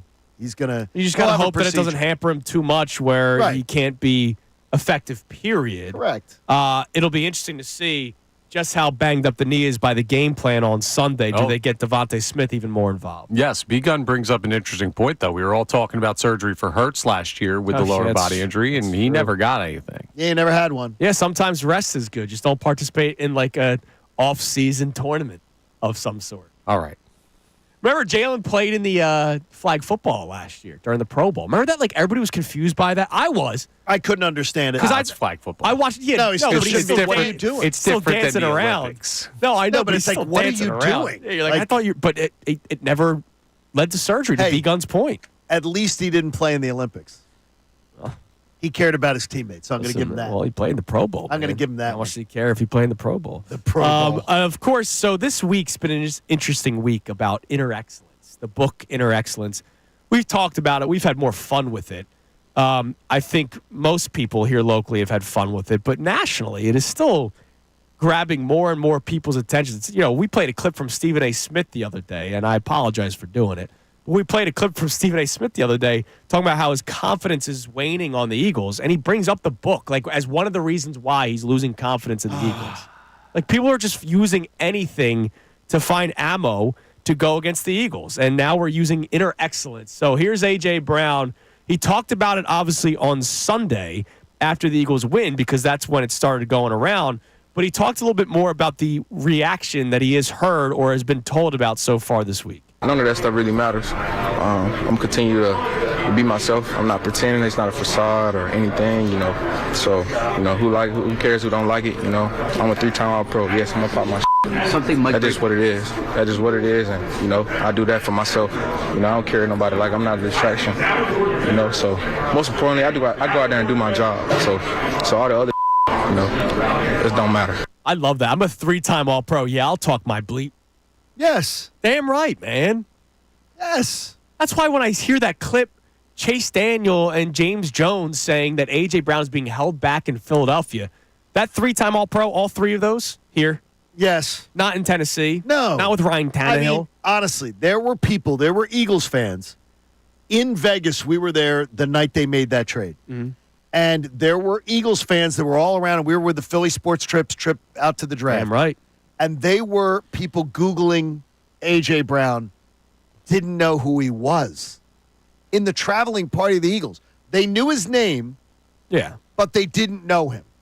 And they were Because like, when they thought Titans, they thought Derrick Henry. how good's this guy? How good is he? Let's look at this. And wow, it's awesome. Yeah, and he's not being held back here. By the No, way, I don't think he's being held back. you mentioned Really Philly don't. sports trips. 2 months from today, I'm going to Clearwater, baby. That is a beautiful way to look at life. I saw the post from John Clark, Pitchers and Catchers, reporting less than a month from today. February 12th. Yeah, man. We're getting there. Baseball season right around the corner. Hey. Football season Yeah, here. please. Super Bowl on the line. Zone in Super Bowl Salciunas. before that. All right. Please, focus. I love our next caller here. Let's go to William in Philly. What's up, William? What's up, William? Yeah, I'm over here hearing about these Rams. What the hell happened to them the last time when they had that reporter on the sideline, Melissa Stark, and he said, well, Sean McVay said, we got to stop the run. And the next play, Saquon Barkley's Bang. breaking one for 75 yards. Smacked in the face. What did you call this, William? What did you call this game? I call it the silence of the lambs. I don't even call them Rams. Rams is when they had Aaron Donald on the defense. The silence of the Rams is freaking Yeah, awesome. I do like that one, William. I love Thanks that, for the William. call, brother. You stick with Silence of the Rams. Silence of the Rams is great. I love that. I love it too. I'm going to bogart it. I'll give William credit, but I love that. Maybe. I'm going to give trademark. No, I'm going to give him credit. I mean, I love the silence of the Rams. I'm going to tell you this: every single thing, and after watching the 11-on-11 stuff, and you see, there's nothing that scares me about the Rams more than playing the Packers. I'm telling you, I'm serious. I love that for you, man. I think this game. I don't think I'm not. Look, I predicted an 18-point victory last week, and if they had gotten the 8 extra points, Yeah. what would that have gotten been? Oh, would have been right. You would have gotten that. I'm predicting the same sort of thing this weekend. I love that. Now, I really do. Speaking of trademarks, question for you guys. Violation? Violation or not? Okay. Quinyon Mitchell trying to trademark Quinyonamo Bay. Why would that be an issue? He didn't come up with it. So? No, he might. He's going to have a problem getting that on that grounds because other people will be able to point to the fact that they documented it earlier. I don't know. Hertz is trying. Hertz trademarked Hertz So Good or something like that. That's John Cougar Mellencamp, right? Like, I don't know. Everyone steals everything. I just think you didn't come up with the idea. So no, that's a bad thing. I'm sorry, Quinyon. I love you, but No. you can't not come up with the idea and then be like, well, I'm going to trademark it because I have the right to do so. I've heard people in the radio industry try to pull this crap. I would say is this, Quinyon, if he says all proceeds of this trademark are going to go to my foundation or a charitable venture, Q, you go get it. Go for it. If you are doing anything else, this is a BS move. Yeah, he didn't come up with it. BS It's his move. name. No, it's not. Is his first name Quinyonamo? Quinyonamo? Okay, It's fine. not his name. It's his name that's in the thing. It's about him. And What if he other was like, people- I'm going to break off a piece to the guy The that I only could person find named that did the only this? person named Quinyon in the world. Now, you know one of the first people who did this? Do you know what Pat Riley did? What did he? I don't. Pat Riley owns a very popular trademark that makes him money all the time. Well, not all the time. When things he's making money this year on it. Three-peat. Oh, really? Pat Riley owns it. I did not know that. That is fascinating. Three-peat. So the three-peat was not a thing. So I could just like trademark anything. And Yeah, so dude, they that's how trademarks Well, that's work. how it works. I'm gonna trademark CT18. And by the way, You're not with, making money on that. with the Chiefs going for the three-peat, Pat Riley, if it's ever cha-ching, cha-ching, that's pretty brilliant. So I could try to help Pat Riley out right now by just going three-peat. No, you'd have to. That's not you'd have exactly to- how it works. You'd have to We're going to get sell you up on merchandise trademark it. law. We have 2 lawyers on the midday show. They'll help you out. Oh, yeah, Merchandise. that's right. We do have that. That's Well, we good- have that's one good of to them know. is All in right. today. That's right. Baby here yet? Not yet, right? We have not heard anything yet. All right. Well, we're wishing we are. the All health prayers. of the Bill Colarulo family, man. My morning offering today was for baby Colarulo. Oh, that's nice. He didn't think about us tonight, Connor. No, All right. he always prays for us to have a good show. Coming up next, Herm Edwards will join the show, react Eagles Packers, preview Eagles Rams with a fiery football guy that is Herm Edwards. I won't even try to fake my football guy isms around him because that is true football guy. Herm Edwards joins the show next. It's Kincade Salciunas, 97.5 The Fanatic. Fanatic Sports update. Is Saquon unstoppable? I'm Connor Thomas, and this update is brought to you by Polestar Princeton and Polestar Philadelphia. Lease a Polestar 3 starting from $599 per month at Volvo Cars Princeton. Get $5,000 off any new 2024 Volvo in stock. Yes, I'm knocking on wood as I say, is Saquon unstoppable? But you're going to have to point the finger at the quarterback. Jalen Hurts talked to everybody yesterday, met with the media, and he talked about the impact that Saquon Barkley has had. Some very high praise for the All-Pro running back. I don't think that there's been a game where he's been taken away. They try. He's a great player, and I think we complement each other well. And he's been able to just hit dirty yards. Soon enough, he pops one off.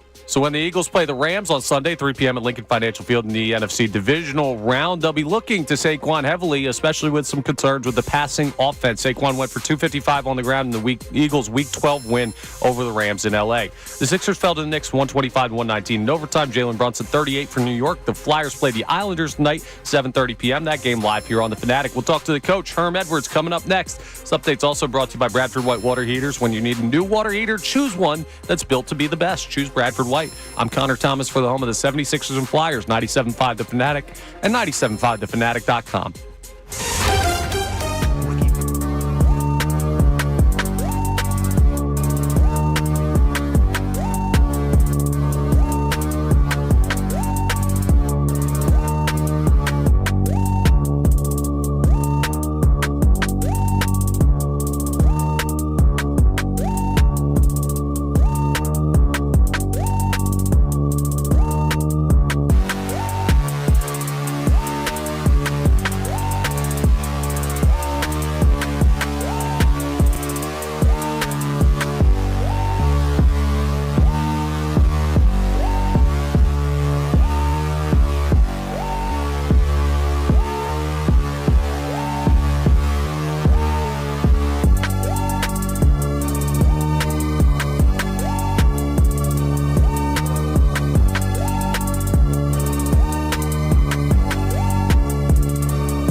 Salciunas, 97.5 The Fanatic.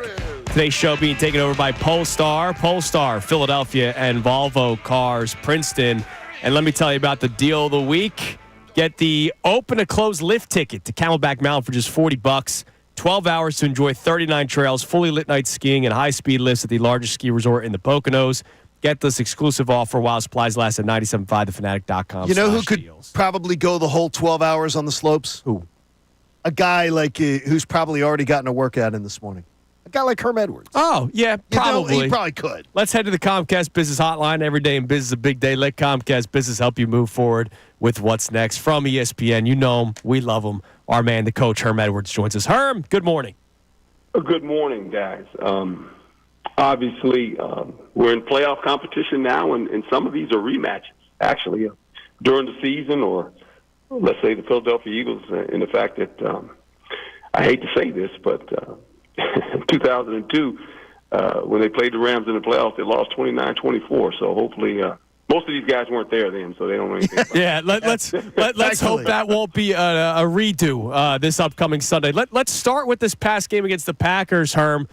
Defense obviously dominant, but the big talking point locally, nationally, at your local bar, doesn't just have to be on TV or radio, has been the performance of the offense.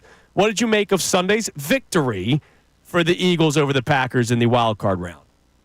Well, I mean, obviously this is not college football, and, wins are not looked at upon your rankings. I mean, you win and you move on.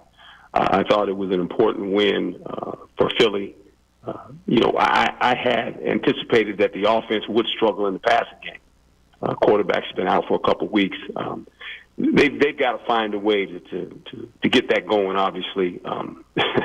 When you sit there and A.J. Brown's reading a book, you got to target him about 10, 12 times so he'll be too tired to read the book on the sideline and get this offense going, right? But, their defense is dominant, obviously, number one defense in the league. But again, you're going to face good quarterbacks down the stretch here in playoff competition. And so this offense, especially in the passing game, has to pick up some.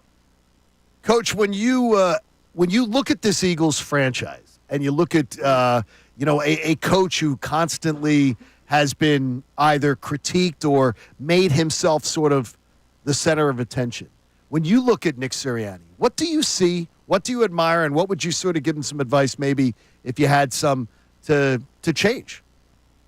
Well, he understands he understands the culture in his locker room, for one, and I think you have to do that as a coach. He alleviates some of the pressure off the players because he puts it on himself, and players see that. Players understand that. I mean, this is a team and a coach that has consistently won. The problem is when you continue to win at the high rate they're winning, they got to go. They're expected to go to the Super Bowl, and that's what happens when you become a winning organization in which they have been. And so now the pressure is, winning these playoff games aren't good enough. It's getting to the big one. And obviously they have all the pieces to do that. And you don't want to let these seasons get away, when you have these opportunities, because as much as we think, well, we'll go back next year, that ain't the case. I can remember when we went to the Super Bowl and lost, we had a pretty good football team, figured, hey, we'll get back in the playoffs. We'll get back in this. Lo and behold, we got in the playoffs and we got eliminated in the first round the next year. So when you have when the fire's hot and you're one of the best teams in football, and I do believe that, you got to win. You got to win in the playoffs and you got to get to the big game.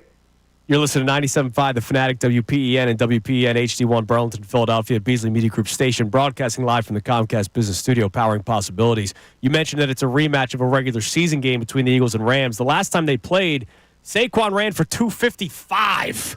An amazing day for Saquon. And even Jalen had his on the ground. Kenneth Gainwell had his on the ground. Is it as simple, Coach, to just try to recreate a game plan where one thing worked so well, even though the Rams may have some information because they obviously did it against them? Well, obviously you're going to try that again. But look, if they look at the tape too, and they understand it, and they're going to put as many guys at the line of scrimmage as they can, as possible, right? And force, especially on first down. On first down is going to be critical for the Rams. Let's slow this running game down, and let's make Jalen Hurts beat us throwing the football. And if he can do that with his arm, then so be it. Now, they have an outstanding quarterback as well as Matthew Stafford, who basically, and he carved them up. And I said this week. I said, if the Minnesota Vikings try to, put pressure on Stafford, they're messing with the wrong guy because he can read your mail. He'll get rid of the ball. He's very accurate. They have some nifty receivers, and they can score points.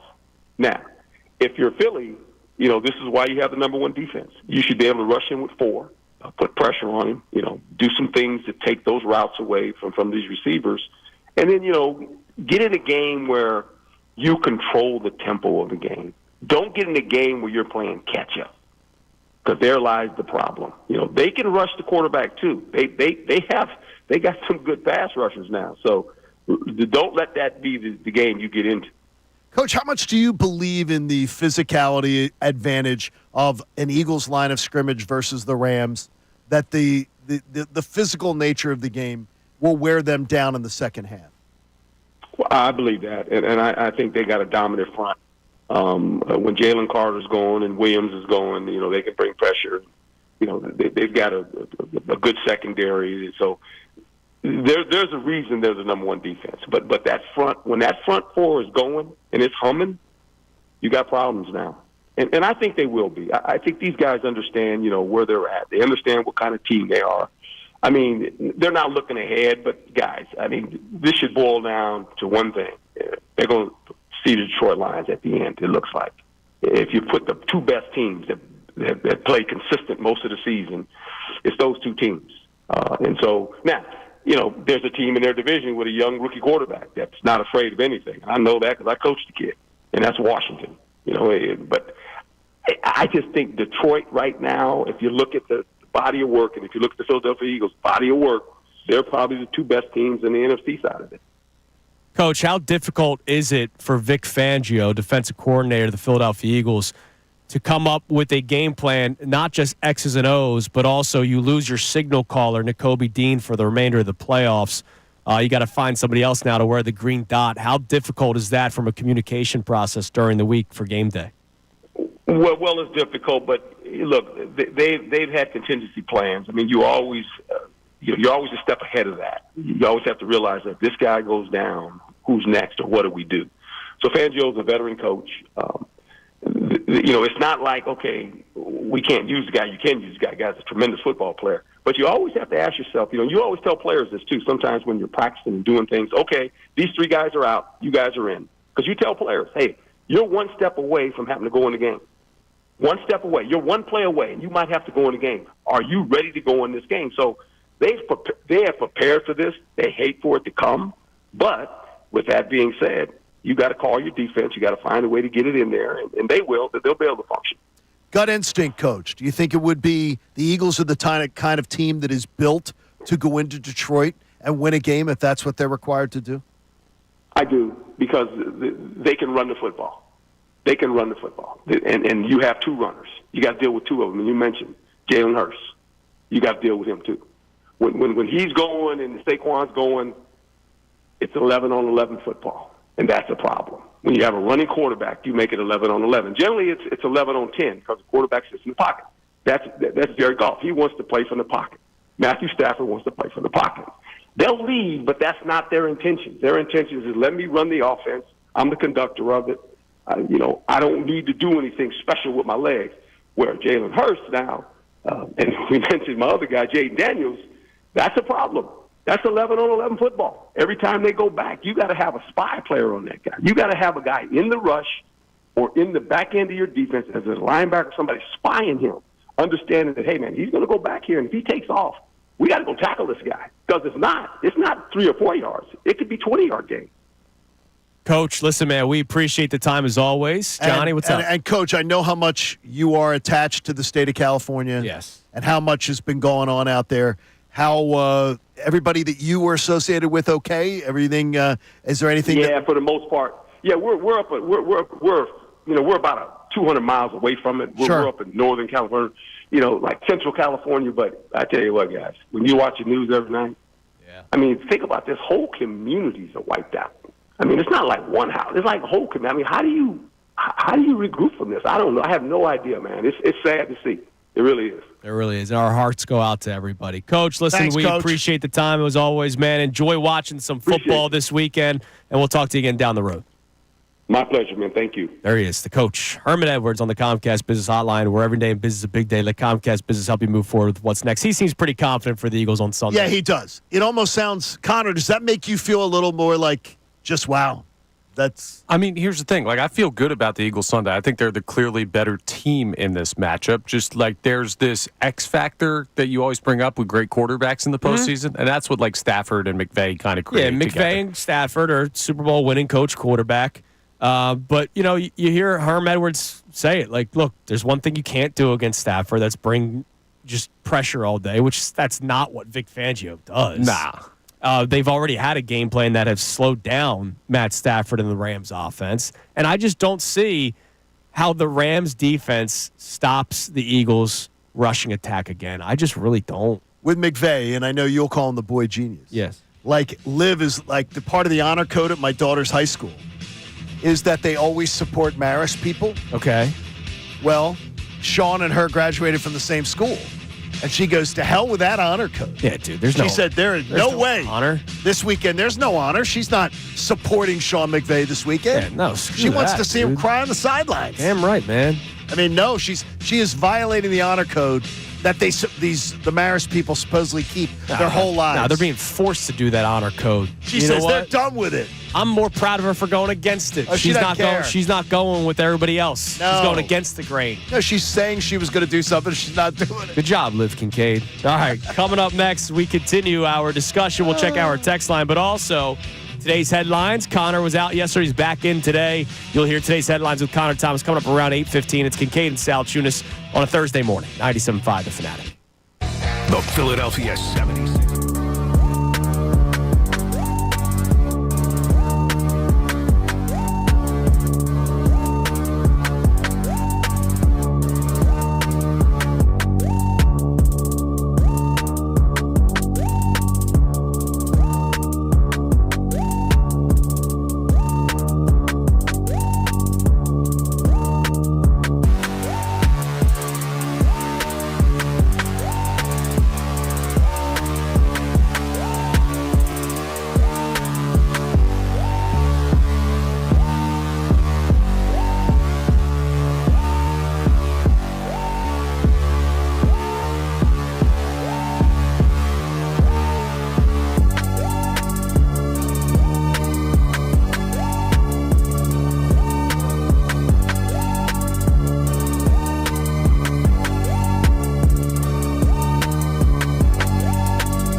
Checking Twitter before we get to today's headlines with our man Connor Thomas, who is back. He was off yesterday. Our man, You went to the movies. We'll get a movie review later. Saw Gladiator 2. And you liked it. I'll have my vengeance in this life or the next, baby. That's good work by you. That is a good line. My man Chris Schmidt has checked in. By the way, congratulations to The Rook, which is one of my favorite restaurants from when I was living in Manayunk. They're opening up a spot in Wildwood. Are they really? So that means you're doing pretty well if you're opening up a second location and you're doing it down the shore. That's really So good. next time we do our Manayunk haunt as the show, because we went to Lucky's, We'll go to the we'll Rook. go to The Rook. Well, a lot of people go to the Rook. Well, yeah, as It's they a popular should. spot. They put out he tweets me saying, the entire stadium is going to show up with books on Sunday. Are books contraband? Are you allowed to bring a You're book allowed to the to bring Eagles a book, game? Yeah. sure. So Absolutely. inner excellence. Now, you remember, you're going to have to put it in your pocket. You're going to have to put it in whatever, but that's fine. Our Yeah. books contraband. What is this, Fahrenheit 451? You could bring books. Inner excellence will be all over the place. Lincoln Financial Field. Our own Ray Dunn was reading Inner Excellence yesterday while enjoying a glass of red wine from Mikey Mrs. Winery. I will tell you Ray that Dunn, man. Eyewash. I will tell you that Ray Dunn last night meeting the new kids in class.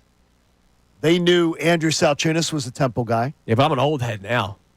but the majority knew Ray Dunn and Silvana Keller. Damn right, man. They're exploding These on the scene. These kids are like, look at Ray Dunn, look at Silvana Kelleher. Well, they're young closer in stars, age, yeah. and they're young stars to these kids, which is great. Which is really, really cool. Love it. The other tweet from our man Joe the Cynic. What's up, Joe? I Joe, sometimes I connect with Joe. Sometimes I go, oh, come on, You're Joe. going to connect with this one. All right, let me hear it. I want you to look at Connor as I read this tweet. All right. Hey, is Connor trying to be like Dan Quinn? Fix that hat, young fella. You're at work. Oh, I like it. Coach Bro. Coach Bro. No, so here's the thing. He is Coach Bro. There you go. real You're quick. getting a little old for this. I know you know. Here's the thing. If you sit in this studio, the way the mic is set up, the forward hat, the brim hits the microphone. I'd prefer to wear my hat forward. I've wore this hat as the producer of Middays. He's worn that. This specific hat a million times. Your lips don't have to touch the microphone. By the way, My lips Coach aren't Bro- touching the microphone. Coach Bro is, Connor and Coach Bro would get along famously. Yeah. Dan Quinn's a great dude. Great dude. But Connor and Coach Bro would be boys. You can always I'm watch like- the show on YouTube and see Coach Bro producing be the show boys. today. They I'm like really a would. foot away from the microphone now with the brim forward, and I'm hitting this thing. It's not good. Connor would have run You through. have less brims. Connor, you would have run through a wall. Either for Dan Colangelo with Quinn. brims. Exactly. Are your brims too It's a big? normal brim. Find a new slant. Oh, man. All right. It is time now for today's headlines with Connor Thomas. Today's headlines with Connor Thomas. What do we got? We're back to the backwards hat, and we've got something. See, now this guy is my favorite. Is that your game mode hat? Like, do you flip it backwards? I'm like Ash Ketchum, baby. You I know knew it's that. on. Thank you. Yeah, of course, man. No, this guy's my favorite non-Philadelphia athlete of all time. Really? Peyton Manning. I love Peyton, the sheriff. CT18. That's why I wore 18. And he had an interesting take on a broadcast recently about the Christmas gifts that quarterbacks get their offensive linemen.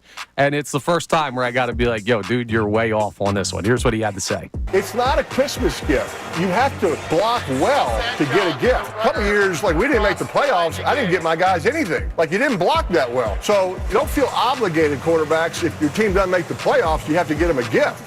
That's like a participation medal. Block well, I'll give you a gift. I think he's right. I kind of respect it. I do too. Yeah, but like you got to remember, even if they're not the greatest offensive line, they're saving you from getting your head taken off. Like you got to kind of get them Yeah, something. look, you get them something, but it's not what It's not like the Jalen big Hurts and grand Saquon Barkley got their offensive linemen, the four wheelers, like the four-wheelers, big golf carts, like those were freaking awesome, man. They are awesome. They're absolutely awesome, but they're also doing their job. I'm good with levels to gifts, but if you're Jalen Hurts making hundreds of millions of dollars on this contract, you're not getting the guy something. Come on. No, you get the guy some, but I get what Get him Peyton Manning is saying. something, but Like, no, you want the grand He gesture said gift. nothing. He said Cole if you don't block for me. By the way, the stupid gift that Joe Burrow gave. what was his gift? The swords. Sir, don't you ever disrespect the samurai sword. He's also he's a big He's in Batman anime it's something, guy. It's something yeah. that he's into. 3 of the guys didn't even know the significance of it. Like that is I'm really into this. Let me buy you this gift. Get them something they want. Yeah, not something that you like. Carson Wentz got the offensive lineman shotguns, and not all of them were into guns, but they thought it was cool. Really? Yeah.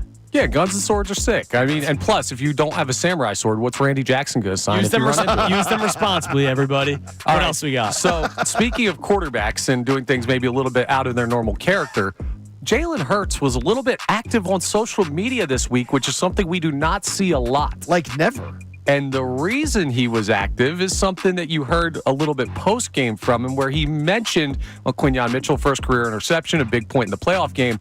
I think I got to get Q something. So Jalen Hurts tweeted out and posted an Instagram story tagging Quinyon Mitchell, saying, everyone go follow the Florida boy and go check him out. So Quinyon Mitchell, the young rook, has even gotten Jalen Hurts onto social media to put that tweet out. I kind of love it because that's good locker room look, stuff. and it's good for branding, right? Branding's a big deal for a lot of NFL players because it's their way to get more endorsements. That's money, right? So instead of cutting him a check or something, it's, hey, I'm going to put your social media out there for more people to see. I have millions of followers. You may not yet.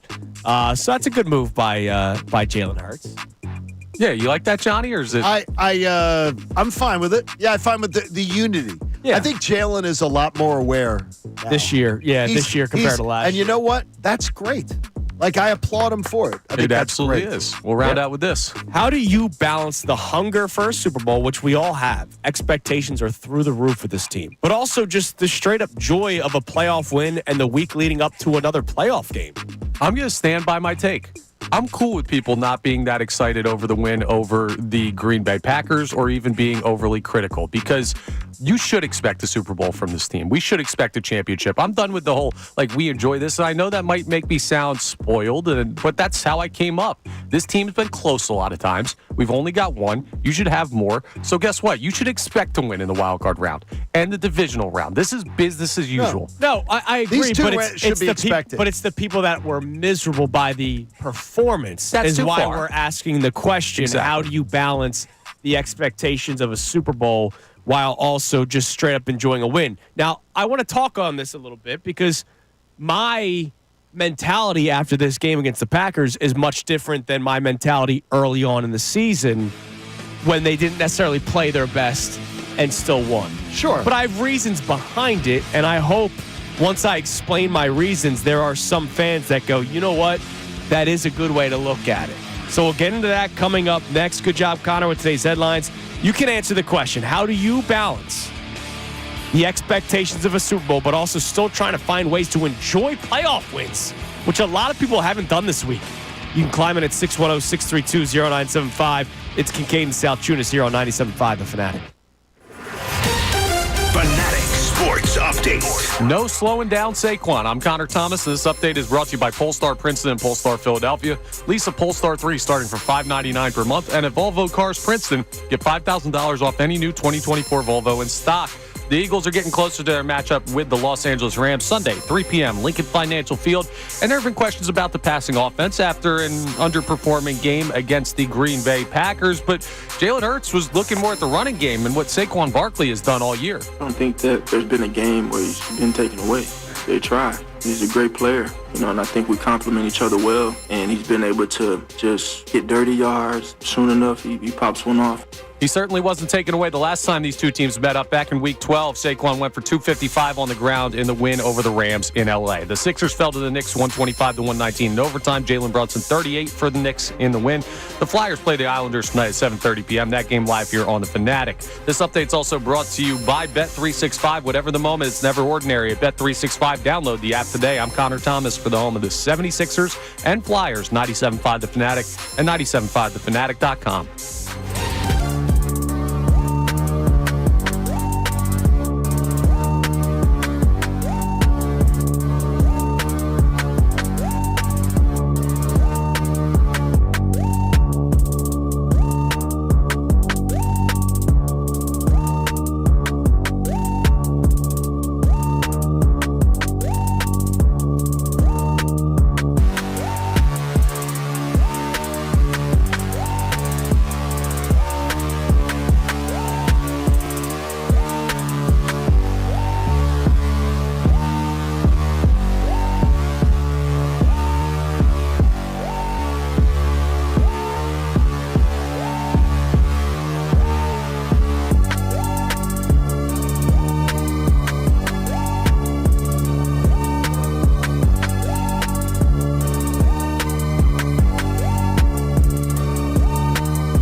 Thomas, who's anti-cold weather, is still in Philadelphia at the beginning of next week. Oh, he's going to be so miserable. So Sunday, the weather report, chance of snow. We went through it yesterday. How it that doesn't look that big, but but how it could benefit the Eagles? Sure. Rain, snow, cold. Matt Stafford's numbers. You went through it yesterday for us. Not good in his career. In wet weather games, not good at all. And so Sunday's weather, if it is rainy or snowy, could actually benefit the Eagles even more, especially because of the way they play. Their game plan that will go into Sunday, the style of defense the Rams throw you, and oh, by the way, Matt Stafford would be affected by it. And he does not like the cold. I know that for 100% fact. Yeah, I mean, you've known him for years now. He does not like it. From a kid rolling in from Texas, he thought Athens, Georgia was cold. That's actually kind of So amazing. now he's going to be in real trouble. But Tuesday, Connor. What's up? Your high is 15 degrees next Tuesday. Your low is 6. By the way, wind chill all day, Connor. It's going to feel all day. Single digits. It will fall as low as 4 in the afternoon, feeling like 4. And then Wednesday, high of 18, low of 8. So it goes up 2 degrees. Come on, Connor. Nice. Be That's good for toasty. Are you No, going to flee the north? Yeah, I'm on vacation again next week. You're gonna go down south next Absolutely. week? All right, be in Cabo. It's going to be crazy. Say hi to the Rams while they're down there. Exactly. Let's go work.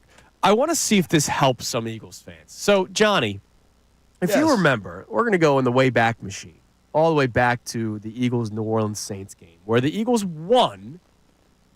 The defense was dominant because at the time, the Saints, through 2 weeks of the season, were one of the highest scoring, or the highest scoring offense in the NFL. And obviously, we found out who the Saints really were. But at the time, they had been putting up 40-plus points in their first 2 weeks of the season. They were wild. They were absolutely. And then the Eagles held them to 10.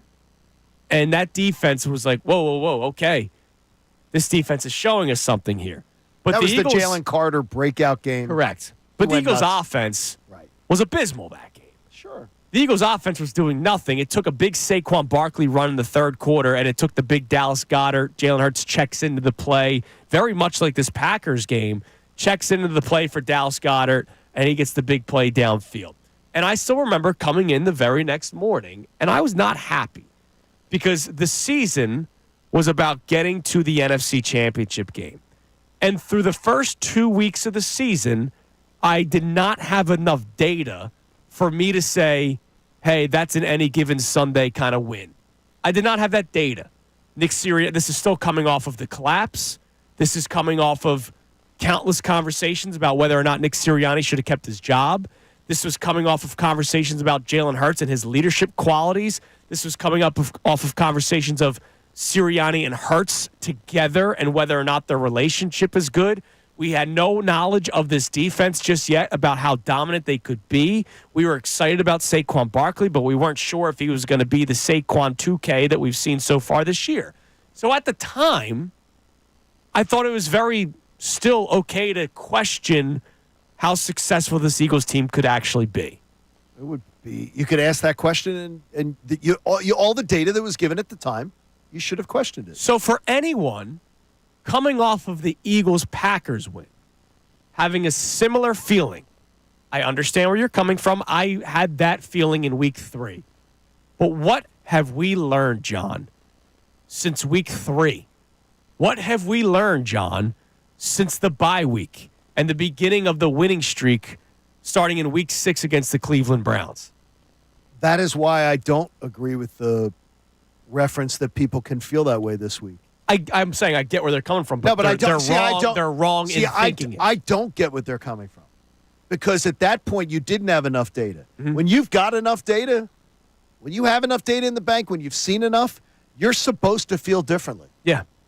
And they don't. That's why I didn't come in here Monday and still have not wavered from being excited that they won a football playoff game, and I'm expecting them to be that 10-win straight team that I saw during the regular season to kind of come back. Jalen Hurts had missed pretty much 3 full games. Correct. And then he looked a little shaky. Oh, he did. And then he turned things around. The whole offense turned things around, and they went en route to a win. And as you've mentioned multiple times, if Saquon doesn't slide, they score 30 in that game. That was a 30-point game. So why and would by the way, it would have been a 20-point win, which is more than I had predicted. Right. I predicted 18. Why would we all of a sudden think that they can't win or that the 10-game winning streak was what?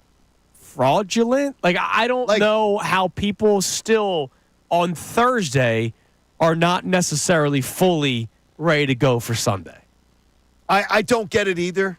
And again, I believe there is a large portion of this fan base that is too scared to be the favorite. Top dog. They love being the underdog. Hey, everybody's against us. I always see it anytime people pick against the Eagles. Look who picked against us. Like it's a big deal. Don't be afraid to be great. Don't be afraid to have things that where the expectations on your shoulders. They should win. It should be an easy win on Sunday. Not what I'm going to say. It should be a comfortable win on Sunday. In a playoff. Because the Eagles are better in every way, shape, and form than this Rams team. Yeah, I have a theory on this, though, too. When you get in the postseason and you get to this point where there's 8 teams remaining, your scope of reference shrinks a little bit. You don't have to watch 32 teams. You watch the 8 that played, or I guess less than that because 2 of those teams were on bye. And you look at how the other teams won, right? Like Washington, tight game. We know that rookie quarterback. But all the other teams, the offenses looked pretty good. The point totals were up there. The quarterbacks that won looked pretty good. So I think people look around and they see Lamar and they see Josh Allen, they see Matt Stafford, and they say, wow, our guy didn't look like that. And you get a little nervous. Okay. And then I could also say, well, maybe the Vikings were fraudulent. And maybe that's why the Rams did look that way. It's totally fair. Is the Vikings defense the Eagles defense? Well, we were saying last week they could be. Not as good as the Eagles defense. We thought that the Vikings defense was better than what the Rams could give you defensively. But the Eagles defense, there's no comparison to any of the remaining teams. The Eagles defense is far away the number one defense that's still remaining in the playoffs. It's far and away. Far and away. And that is, and their running game, and arguably their receiving tandem is, if you go the triumvirate of the tight ends, the tight end and the 2 wide receivers, you arguably can make that case too. There's so many things in the Eagles' favor that are being sort of overlooked. Yeah, absolutely. Because or of a rough game offensively. That has now ruined, it seems like, the confidence for a lot of people, and I'm not sure why. All right, let's go to the text line, 610-632-0975. How do you balance your hunger and starvation and want of a Super Bowl with enjoyment of winning a playoff game? Hard-fought game against a good team in Green Bay. What do we got? All right, so Dell from Newcastle, Delaware says, I feel some fans act like we've never been here before in making the playoffs. Should last year's ending still have left a bad taste in our mouth? Yes. But this year we're forging ahead. Put your feet up, have a Coke and a smile, and watch our Eagles handle business to the Super Bowl. It's our time. Yeah, okay, last year, somebody is over the age of 45 tweeting that. Probably, yeah. Have a Coke and a smile. Yeah. You know. Well, we remember that reference. Do you really? Yeah. I thought that was a much the polar older. bear? I thought that was a much older. Do you remember the big put the lime in the Coke, you nut, and drink Yeah. it all up? That was a good one. I like that one. Anyways, there you go. That was a good one. That was like elementary school days. Yeah, the it was. the Coke lime. That was hot in the streets for like Remember the 10-year-olds back then. vanilla Coke back in the day? Remember coffee Coke? I do not, but I've been to We just remember different types of Coke. I've been to the World of Coke many times, and if you've ever I didn't gone know to there was a World of Coke. the World of Coke's in downtown Atlanta. Oh, well, And you would know that. there are, you can go and there's Coke in America is not the Coke they sell in every other country. Correct. Every other country has their own little twist on Coke. Yeah, people say Coke in Mexico is like the best. Well, it's too sugary. You can go over and you can test it in little cups, and you can get all the free samples you want of all. You ever watch Narcos? all the Coke. Yeah, the Coca-Cola. The Coca-Cola soda. Oh, sorry. The poppy fizzy thing that comes in a can. My bad. Salciunas. Talking about different things here. All right, so we'll check the text line some more coming up next. Don't forget, it's a Thursday. So at 8:55, I missed him last week because I was out. Our man, Kevin Negandhi, will join us. Was he confident going into the Packers game?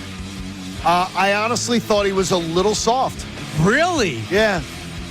I think he was a little soft. I'm going to say a little soft going into that game.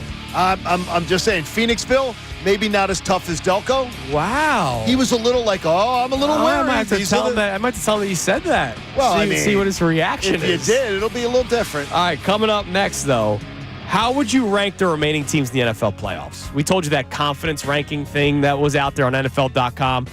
Someone on CBS did like a power rankings. I want you guys during the break to write down your power rankings, the remaining teams in the NFL playoffs. We'll see what they said on CBS. We'll see what we say together as a show. We'll do that next. It's Kincade and Salciunas, 97.5 The Fanatic.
Kincade Salciunas, 97.5 The Fanatic. Today's show will be taken over by Polestar, Philadelphia and Volvo cars for Princeton.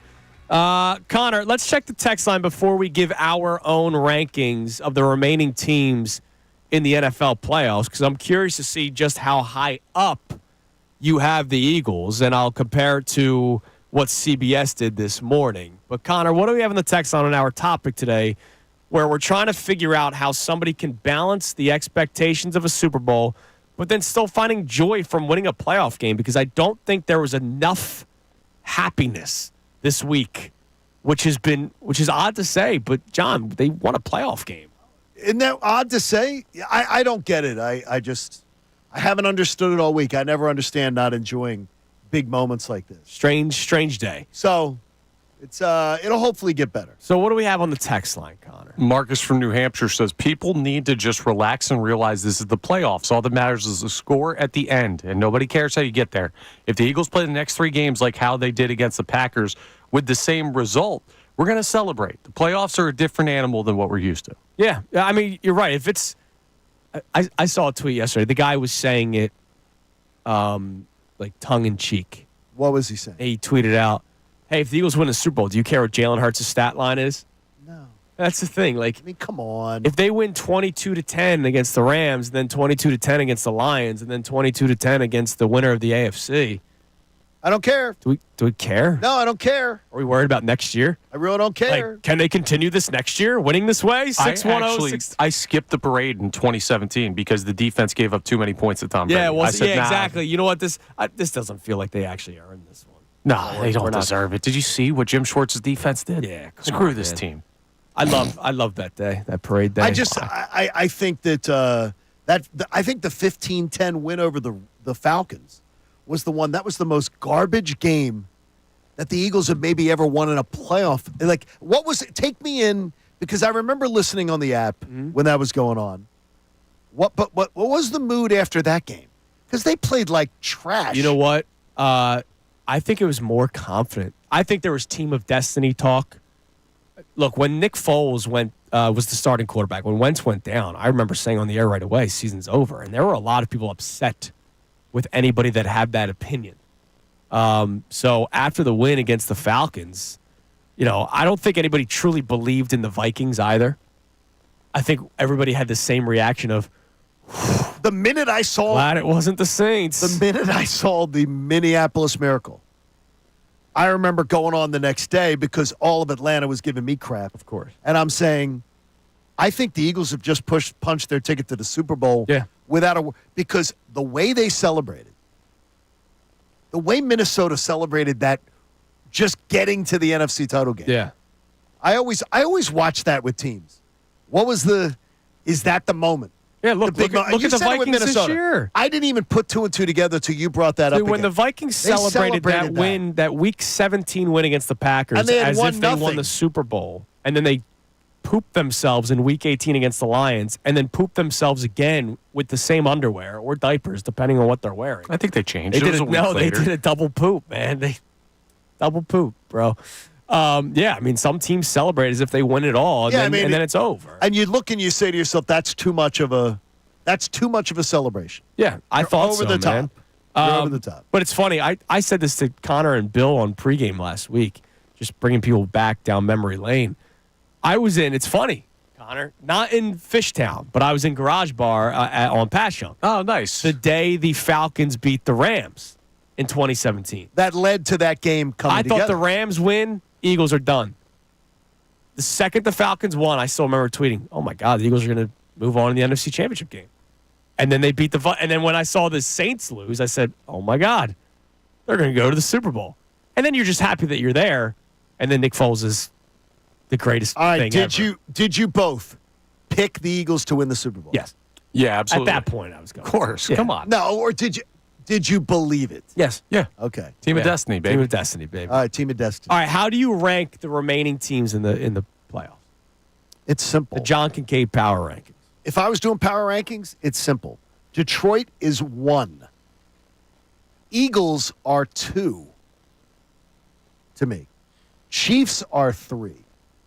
And I think that's sort of all you got to do. But if you want to force me to a 4th, I'm going to go Buffalo 4. There's my 4. We have the same teams in the top 4, but we have A different order? Different order. Me Okay. too. Different order. I got Buffalo number 1. To win the Super Bowl? No, I'm just saying power rankings. The overall team, yeah. Wow, I'm floored.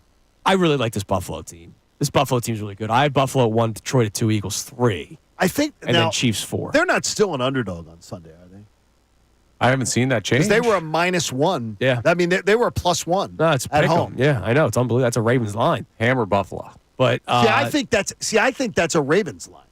Because everybody says, "Oh, wow, Buffalo. Just that's an easy one." no, Baltimore going into Buffalo as a pick 'em. No, it's a No, Baltimore. that's because they beat that's them a in the regular line that season. screams bet Ravens. Yeah, absolutely. Do you have an order, Connor? Yeah, I've got Chiefs 1. Can't knock them off. Lions 2, Bills 3, Eagles 4. Then Ravens 5, Rams, Houston, Washington. I have the same order. I have the Commanders ahead of Texans. Texans are terrible. Texans, Good for them. They won a playoff from game. the bottom. Texans, Yep. Rams for me 7. Then Commanders. I flipped it too. Yeah. Then you go there. So that's where I'm at. I don't know. Washington is the only team remaining that didn't win comfortably. Yeah, they were on the road. Yeah, I got Houston you. hosts. All the home teams won, right? Yeah, but all the home teams won by like 10-plus points. Yeah, well, they went on a road. Washington probably should not have won that game. Well, but they won. Well, they went on the road I'm and telling won. you, that's why man. they're 8 for me. Good for them. That's why I have them at 7. Houston, they're done. Well, you're wrong. They're done. Brendan Gunn's prediction Well, yeah. of the Chiefs will lose their first playoff game. I don't believe will come to And fruition. it'll be breakfast next week. All right, coming up Yummy, next. yum. Our man Kevin Negandhi joins us. He joined you guys last week. I missed him, and you said he was a little soft. I got to tell you, he wasn't speaking with his chest. All right, is he chesty Negandhi today? We'll find out next. It is Kincade and Salciunas right here on 97.5 The Fanatic. Fanatic Sports Update. Respecting the rushing game. I'm Connor Thomas, and this update is brought to you by Polestar Princeton and Polestar Philadelphia. Lisa Polestar 3 starting from $599 per month at Volvo Cars Princeton. Get $5,000 off any new 2024 Volvo in stock. The Eagles, well, they demand respect in their running game when they match up with opponents like the Los Angeles Rams, Sunday, 3 p.m., Lincoln Financial Field in the divisional round. And while the offense on the passing side wasn't exactly rolling on all cylinders on Sunday against the Packers, Jalen Hurts talked this week about Saquon Barkley and how nobody's been able to solve that issue. I don't think that there's been a game where he's been taken away. They try. He's a great player, and I think we complement each other well. And he's been able to just get dirty yards. Soon enough, he pops one off. And Saquon went for 255 on the ground against this very team, the Rams, in L.A. in a Week 12 win for the Birds. So we'll see if he's got that in him again on Sunday. The Sixers fell to the Knicks 125-119 overtime last night. Jalen Brunson, 38 for New York. The Flyers play the Islanders tonight at 7:30 p.m. That game live here on 97.5 The Fanatic. We'll talk to Kevin Negandhi of ESPN coming up next. This update's also brought to you by Audible. If you're stuck in traffic, why not tap into your well-being with Audible audiobooks, podcasts, and originals? Hear expert insight on health, relationships, finance, and more. Sign up for a free trial at audible.com. I'm Connor Thomas for the home of the 76ers and Flyers, 97.5 The Fanatic.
Sports 97.5 The Fanatic.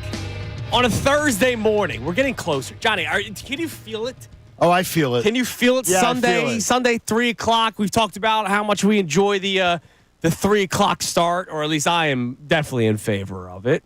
I guess you don't really care. Did you have a preference of time? No, I wanted the 3 o'clock. Oh, okay, good. Oh, I absolutely wanted the 3 o'clock. This is a There's not even beautiful thing. 3 o'clock is the witching hour because, like last week, I think I walked in the house like 9 o'clock. Okay. To walk in the house at like 7 o'clock, 7:30 would be much different. Yeah, absolutely. That's much better. And look, it lets everybody start the planning for NFC Total Game Week a little bit earlier. Are you starting to get butterflies yet?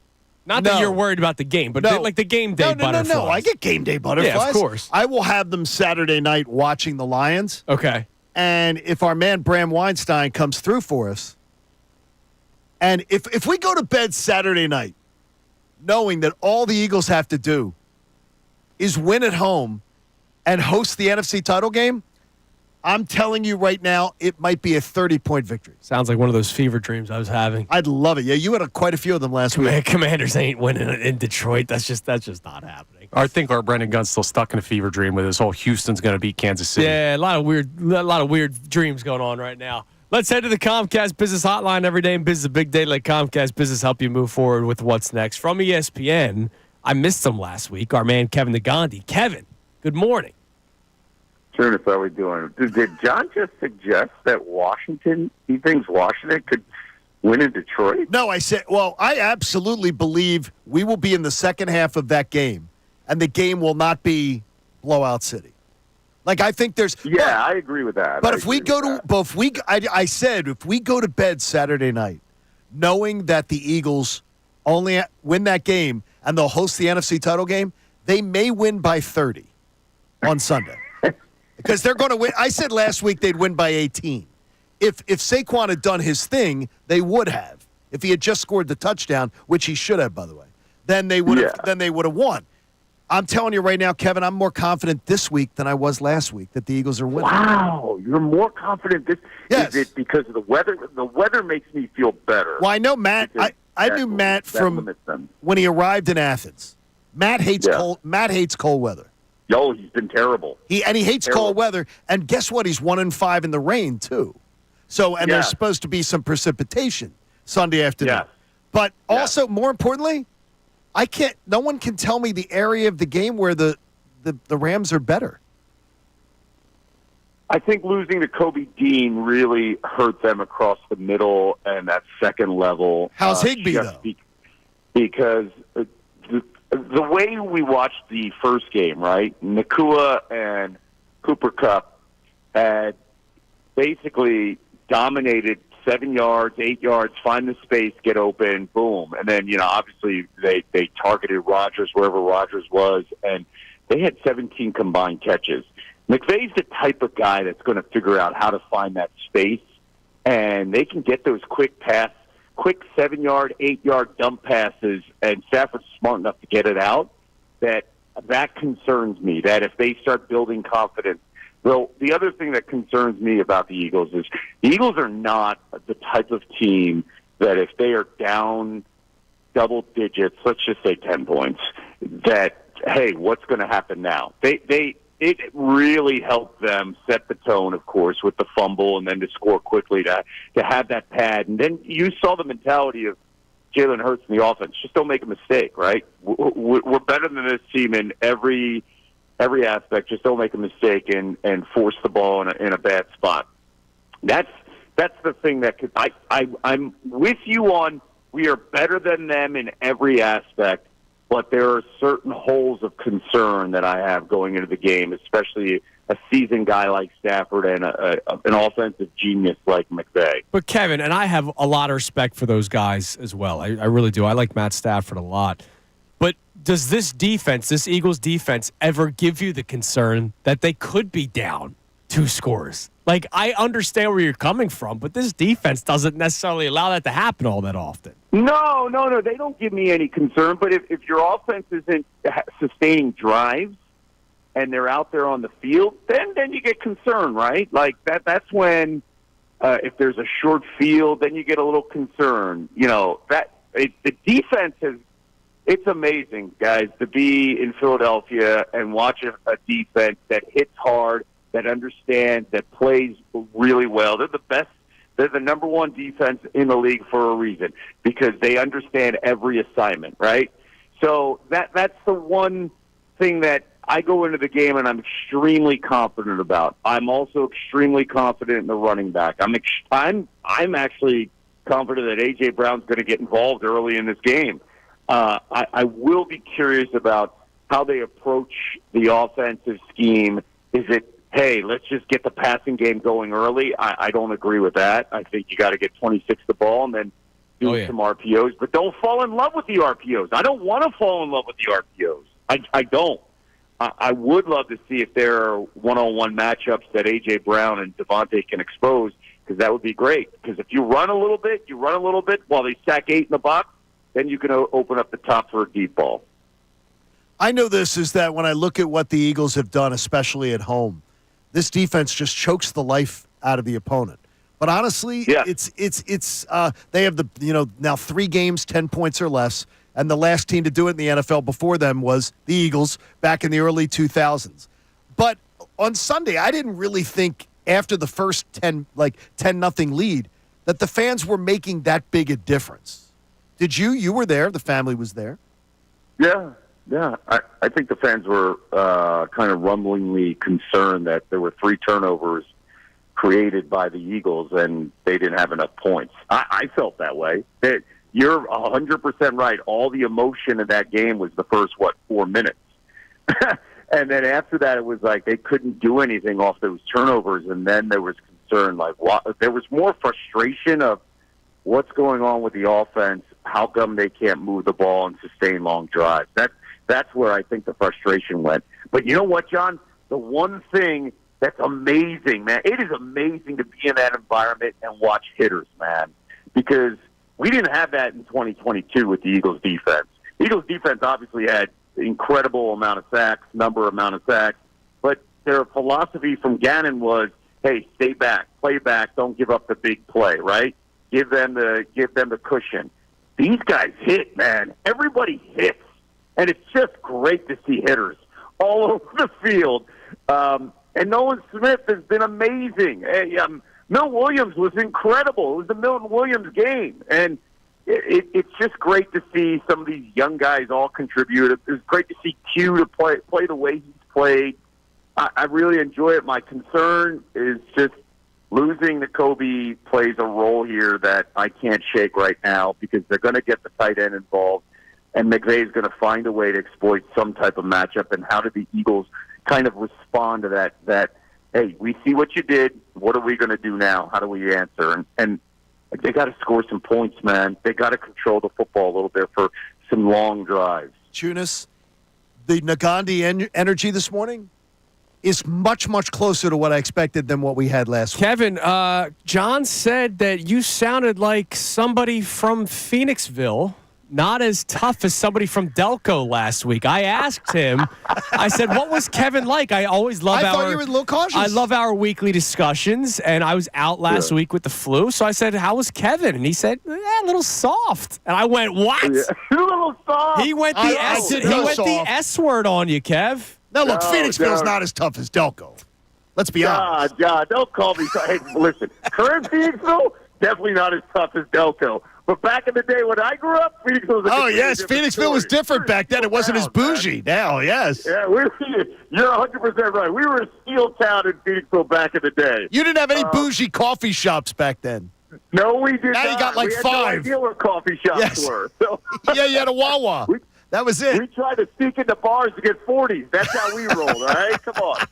Now, I got to tell you that it's not so much – I can't go in overly confident because of some of the experiences that kind of we've gone through as Philadelphia fans. And a lot of you, come on, man. No, just understanding a guy like McVay on the other side, and it's not like a knock to us.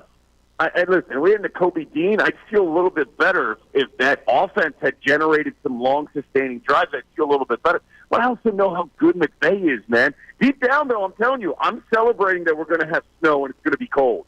because I also know dome teams don't like it. I know Stafford doesn't like it. I know the Rams, they're not built for something like that. That's a good thing for the Eagles.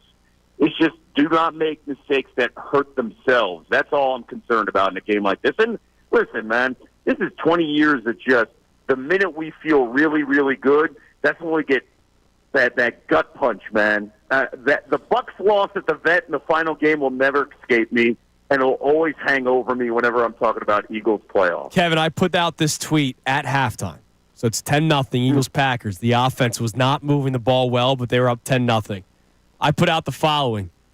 The Packers offense will not all of a sudden figure out the Eagles defense. This game is over. I think we would all love to see the Eagles offense look much better in the second half for our sanity moving forward. The amount of heat I got from Eagles fans that were saying, though, this game's not over yet. What are you doing? Don't jinx us. This is on you.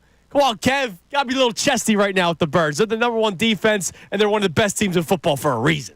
Dude, it's so funny you say that because literally on Sunday night or Monday, I put out something that, hey, it's not going to be the same as it was a few weeks ago in L.A. And I got, what are you talking about? Yeah, it's not going to be the same. We're going to win by 30 now. They all sounded like John Kincade accounts. We're all going to win by 30. What are you talking about? And I was like, wait a second. You guys actually think we're going to win by more than 17? And I was stunned by that because it's the second time you're facing McVay. And fully aware of, like, the injury to Kobe and understanding that, I mean, listen, Matthew Stafford is still Matthew Stafford. He's won a Super Bowl, and he knows how to play. And those two wide receivers are fantastic, and Kyron Williams can run really hard. And that front four of the Rams is fantastic with those 9 sacks. Do I think we win? Yeah. But I wasn't some of the responses I was getting. Like, you're crazy. Shut up. Man. They're going to win by 30. Man, usually Phoenixville's very proud of you, Kevin. I don't know. I think they're put a bad name on Phoenixville right now. Today he's redeemed himself because the energy's there today. That's the Negandhi energy I expect. Damn right, Kevin. And by the way, tell my girl, your partner, that I hope she's enjoying watching the Eagles in the postseason. Listen, she is. You know what she said? Again, she's a Broncos fan, El Duncan. And she was like, I'm going to enjoy this weekend. My team's not playing. I don't need to stress. I was like, oh, that's the approach you're taking right now? After your team got knocked out in the first round? She's like, I can enjoy the games now. I was like, then she would jump into her Falcons gear and stuff like that, too. I mean, come on.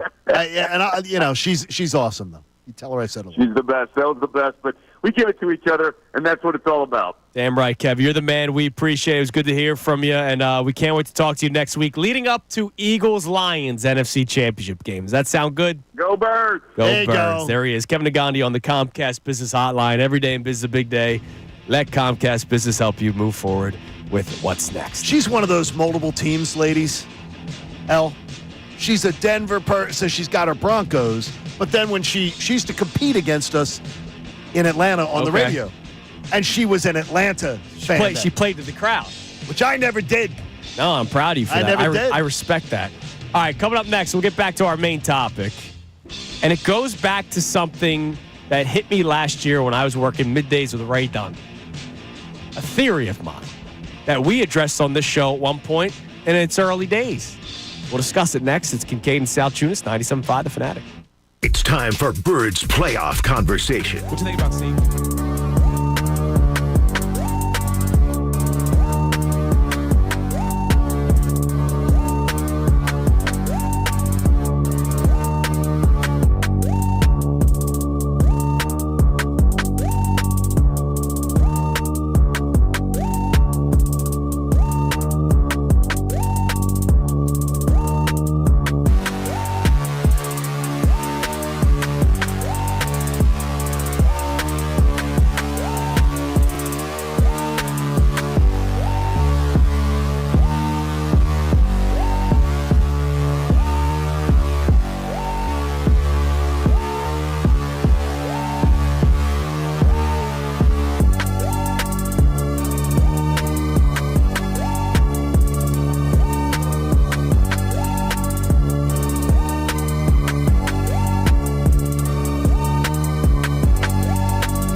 to this theory of mine that kind of came to light last year before you and I started working together, Johnny. So you never shared it with me because you didn't want me to No, use it? we did a show on it together Okay. after the morning show started back in March. But I read an article. The new head coach of Southern Miss. Okay, who is that? Charles Huff. He was a coach. I don't think he was the head coach of Marshall last year. He's Bryce Huff's dad. Really? You could just be saying that. Hope they're getting more out of him than... He was a coach for the Marshall Thundering Herd last year. Okay. And so, he was doing one of his introductory press conferences or one of his first media hits with Southern Miss. And he was asking about one of his biggest issues that he ran into last year. And you would think that his answer would be, NIL issues. We've seen players literally transfer because of it. Sure. In the middle of the season this past year. Maybe you would think there was two guys that just didn't see eye to eye, and there was a lot of altercations during the inside the locker room. Okay. The biggest issue that he had among his entire team was kids getting upset by their rating on College Football 25. What? He said players would come up to him into his office and ask why their rating was so low or complain about their rating being so low. Is there any way you can contact the video game as the head coach of this team? Oh, gosh. That's so embarrassing. I don't know. It might be smart because if you'll remember, a story came out about the New York Jets and they're making moves based on Madden ratings. Yeah. The kids might see that and say, hey, this is my way to play for the Jets one day. I saw Alec Hallaby the other day from the Eagles. He reportedly is up for the Jets GM job. Hey, Alec, run. Run. The opposite direction. Run. Because the owner lets his kid come in the locker room and start addressing the team. Yeah, it's weird. That kid should be seen and not heard. Yeah. He's a kid. He's not like Julian Laurie, who actually is part of the organization, working for the organization, earning his keep, biding his time to when he will take over the organization. This little kid, you win. Dad should be saying as he walks into the locker room, okay, come in, shut up. Don't be talking. Hey, be nice to Brick. There's no reason, Brick, by the way, which is they stole the name from Stephen A. Smith's character on General Hospital. Ah, see, you can't. He's do that. Brick. That's messed up. Can't have that. All right, a theory of mine that it came to me last year, and we did end up talking about this. Okay, what was it? There is, not everybody, but there is a large amount of fans in sports. I don't even think this is just Philadelphia. I think this is sports, but it's really come to light recently here. That there are people that don't enjoy seasons as much when expectations are higher. Because they watch for every little thing that could bring them down. You're right. And I do think that that's part of the reason why the attitude this week has been so meh. Ooh. Yeah, because they're worried. Ooh. Does that offensive performance keep them from winning a Super Bowl? Oh, my gosh, we might lose. And I'm scared. I believe high expectations. Now, obviously, you would rather have high expectations than process teams, than rebuild teams. I know they're sort of like fun the every Sixers once in a now, while. or? Yeah. But once your expectations are high, that means there's more pressure, obviously, on the teams. And if the teams don't perform well, people don't seem to enjoy it as much. And I think that might be one of the issues this week for people. That could be. I honestly, I believe people are so they fan in fear. Their fandom is in fear, and I honestly I don't get it. I just don't. I guess I've just never been that way. No, because I'd rather have high expectations. That means my team's good. I waited my whole life to see my team, my organizations, be what all the other fan bases are jealous of. Yeah. Are envious of. This Eagles team with the youngest defense in football. Youngest. And there's so much upside. And they're number one this year. We could be looking at a window of 3, 4, 5 years where this team is a dominant defense, which gives you a chance to win the Super Bowl every year. Every single year, yeah. Absolutely. I mean, this is what we all hope for. I used to beg for this. And once you get it, there are some people that realize they like I don't like the expectations. Underdogs. I want to wear my underdog mask because I don't want expectations because I might get teased by my friends. Didn't see any of those on Sunday. Thank God. No underdog mask. And by the way, there better sure as hell not be any next week if they have to go to Detroit. None of this. We're the underdogs. Nobody believes in us. None of that crap. Stop it. Hungry dogs run faster, baby. Act like you're not scared. Hungry dogs run faster. Dogs run faster. Act like man. you're not scared this time around. All right, coming up next. Please. As people who work in the business of ratings, you guys do everything for clicks. Okay, clicks. What do we make of the wild card weekend? Numbers were down. However, one network saw a major spike, and that's going to bother people. We'll discuss it next. It's Kincade Salciunas, 97.5, The Fanatic. Fanatic Sports Update. Getting closer to game day. I'm Connor Thomas, and this update's brought to you by Polestar Princeton and Polestar Philadelphia. Lease a Polestar 3 starting from $599 per month. And at Volvo Cars Princeton, get $5,000 off any new 2024 Volvo in stock. The Eagles are getting close to their matchup with the Los Angeles Rams, the divisional round of the NFL playoffs. It'll be Sunday, 3 p.m. at Lincoln Financial Field. And part of the conversation all week has been the offense, especially through the air. Their somewhat lackluster performance against the Packers in the wild card round. Well, Jalen Hurts reminded everybody in his media availability yesterday, no one's really been able to stop that Saquon guy all year. I don't think that there's been a game where he's been taken away.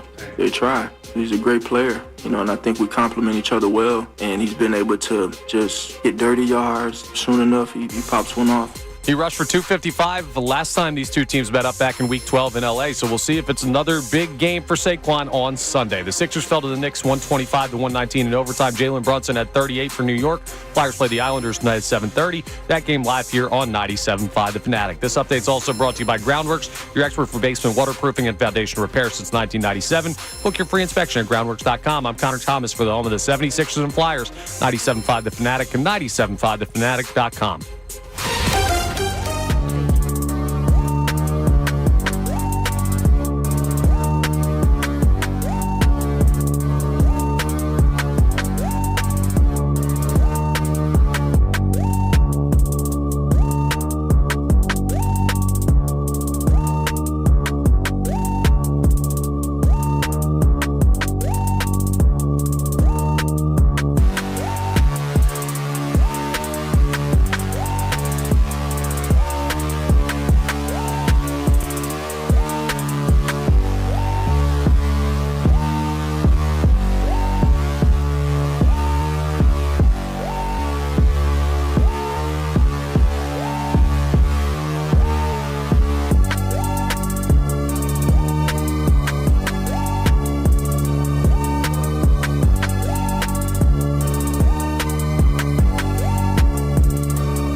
Salciunas here on 97.5 The Fanatic on this Thursday morning. Show's being taken over by Polestar. Polestar, Philadelphia, and Volvo Cars, Princeton. Make sure you check them out. Connor, it's been a while since we checked the text line, so let's do that. And then I want to go through the ratings of NFL Wild Card Weekend, and if that means absolutely anything, you can text it. You can call in 610-632-0975. Our topic for today is how do you as a fan balance your expectations for the Eagles winning a Super Bowl? So obviously you want to see them play to a certain standard. But then when you watch them play, that necessarily didn't reach your standard. However, they won, and it's a playoff game, and they move on, and they're alive. And it's another week of talking football, talking Eagles-Rams. It seems like people have had not the best attitude this week. What are they saying on the text line? Chris from Neptune, New Jersey, not the planet, says, I separated by appreciating and living in the moment of what the team is now. End of last year, we never saw this team defensively being number one ever again. And personally, that makes every game enjoyable. If you don't love watching this defense, I don't know what you're watching. But then again, for somebody that could say, well, yeah, that's why I'm worried, because the offense wasn't very good. Again, as our man Tyrone Johnson said yesterday on the best show ever, and I think he summarized it great. If you say, well, anything can happen, you got to play the game.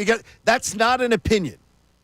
You got to come with something. If you think there's a real reason to be afraid, you have to come with something. You don't come with, well, anything can happen. Yeah, sure.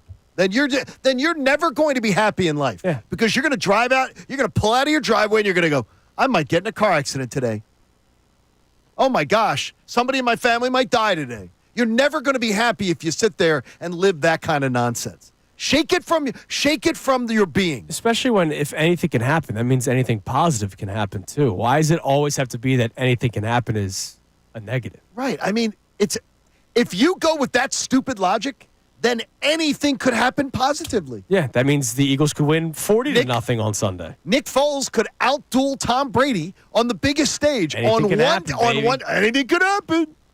It does. I love that. All right, so I want to go through this. I'm curious. What does this mean? Obviously, nobody's saying that the NFL is falling apart, but there's been a lot of talk about whether or not having 7 playoff teams is a bit much because the 7th seed has only won one time, and that was last year. They're 1-7 in the 4 years. Packers beat the Cowboys. We, of course, know that pretty well. Packers upset the Cowboys last year in Dallas. But the NFL Wild Card Weekend, Super Wild Card Weekend, down 9.3% from last year, a bigger decline than what the league experienced during the regular season. So the playoffs had a bigger decline than the regular season. So a couple of people that, you know why, right? Well, go ahead. You have a theory? Well, I have a theory. I read something that makes sense. One of them, Kansas City, was a bye-week team, and last year, it wasn't just about the Kansas City Chiefs. Last year, whether you want to agree with it or not, you gained a whole new group of audience last year with Tay-Tay. Okay. That was an actual factor, that there were more people that don't normally watch football that started watching, and so the Chiefs game was one of the highest-rated games last year because they wanted to see Taylor Swift. A lot of people also like to point out that the Dallas Cowboys were in the playoffs and America's team, even though they suck. Oh, they stink. But what's your answer? I have the answer that's the right answer. Okay. 4 of the 6 games were all blowouts in the second half, which affects the ratings. You turn off like the other night I was prepared to stay up till 11:30 to find out who won the Rams-Minnesota game. I was able to go to bed at like 10:10 because the game was over. The Houston game was over in the third quarter. The Ravens game was over in the third quarter. The Bills game was over in the third quarter. People turn their TVs off. People don't watch as long. People go, I'll do something else until the next game starts. That makes sense. It's a simple explanation. The length of time that you watch is affected by the quality of the game. I have another theory as well that could contribute. I don't think it's the main thing. I agree with you, Johnny. That seems to make the most sense. The main thing. That's what Hurts would say. If you would.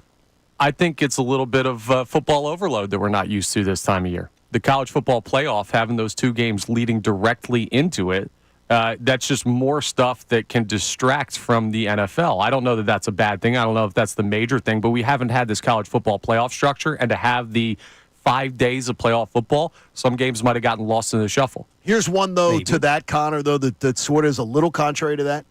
Have you seen how much the numbers are down this year for the college football playoff? I have not. Yeah, like the games are significantly down. They're the Sugar Bowl, the Orange Bowl, and these are bigger games now, supposedly. Yeah. And the numbers are way down. Gotcha. Now, the one thing... To me, I think this is... There's no reason college football should not be resolved on January 16th. There's just no reason this should be dragged out this long. They're going to have to find a way to tighten this thing. The one thing to your theory about the ratings four because blowouts. Of blowouts, there was one score game in the wild card round all last year, and it's down from last year.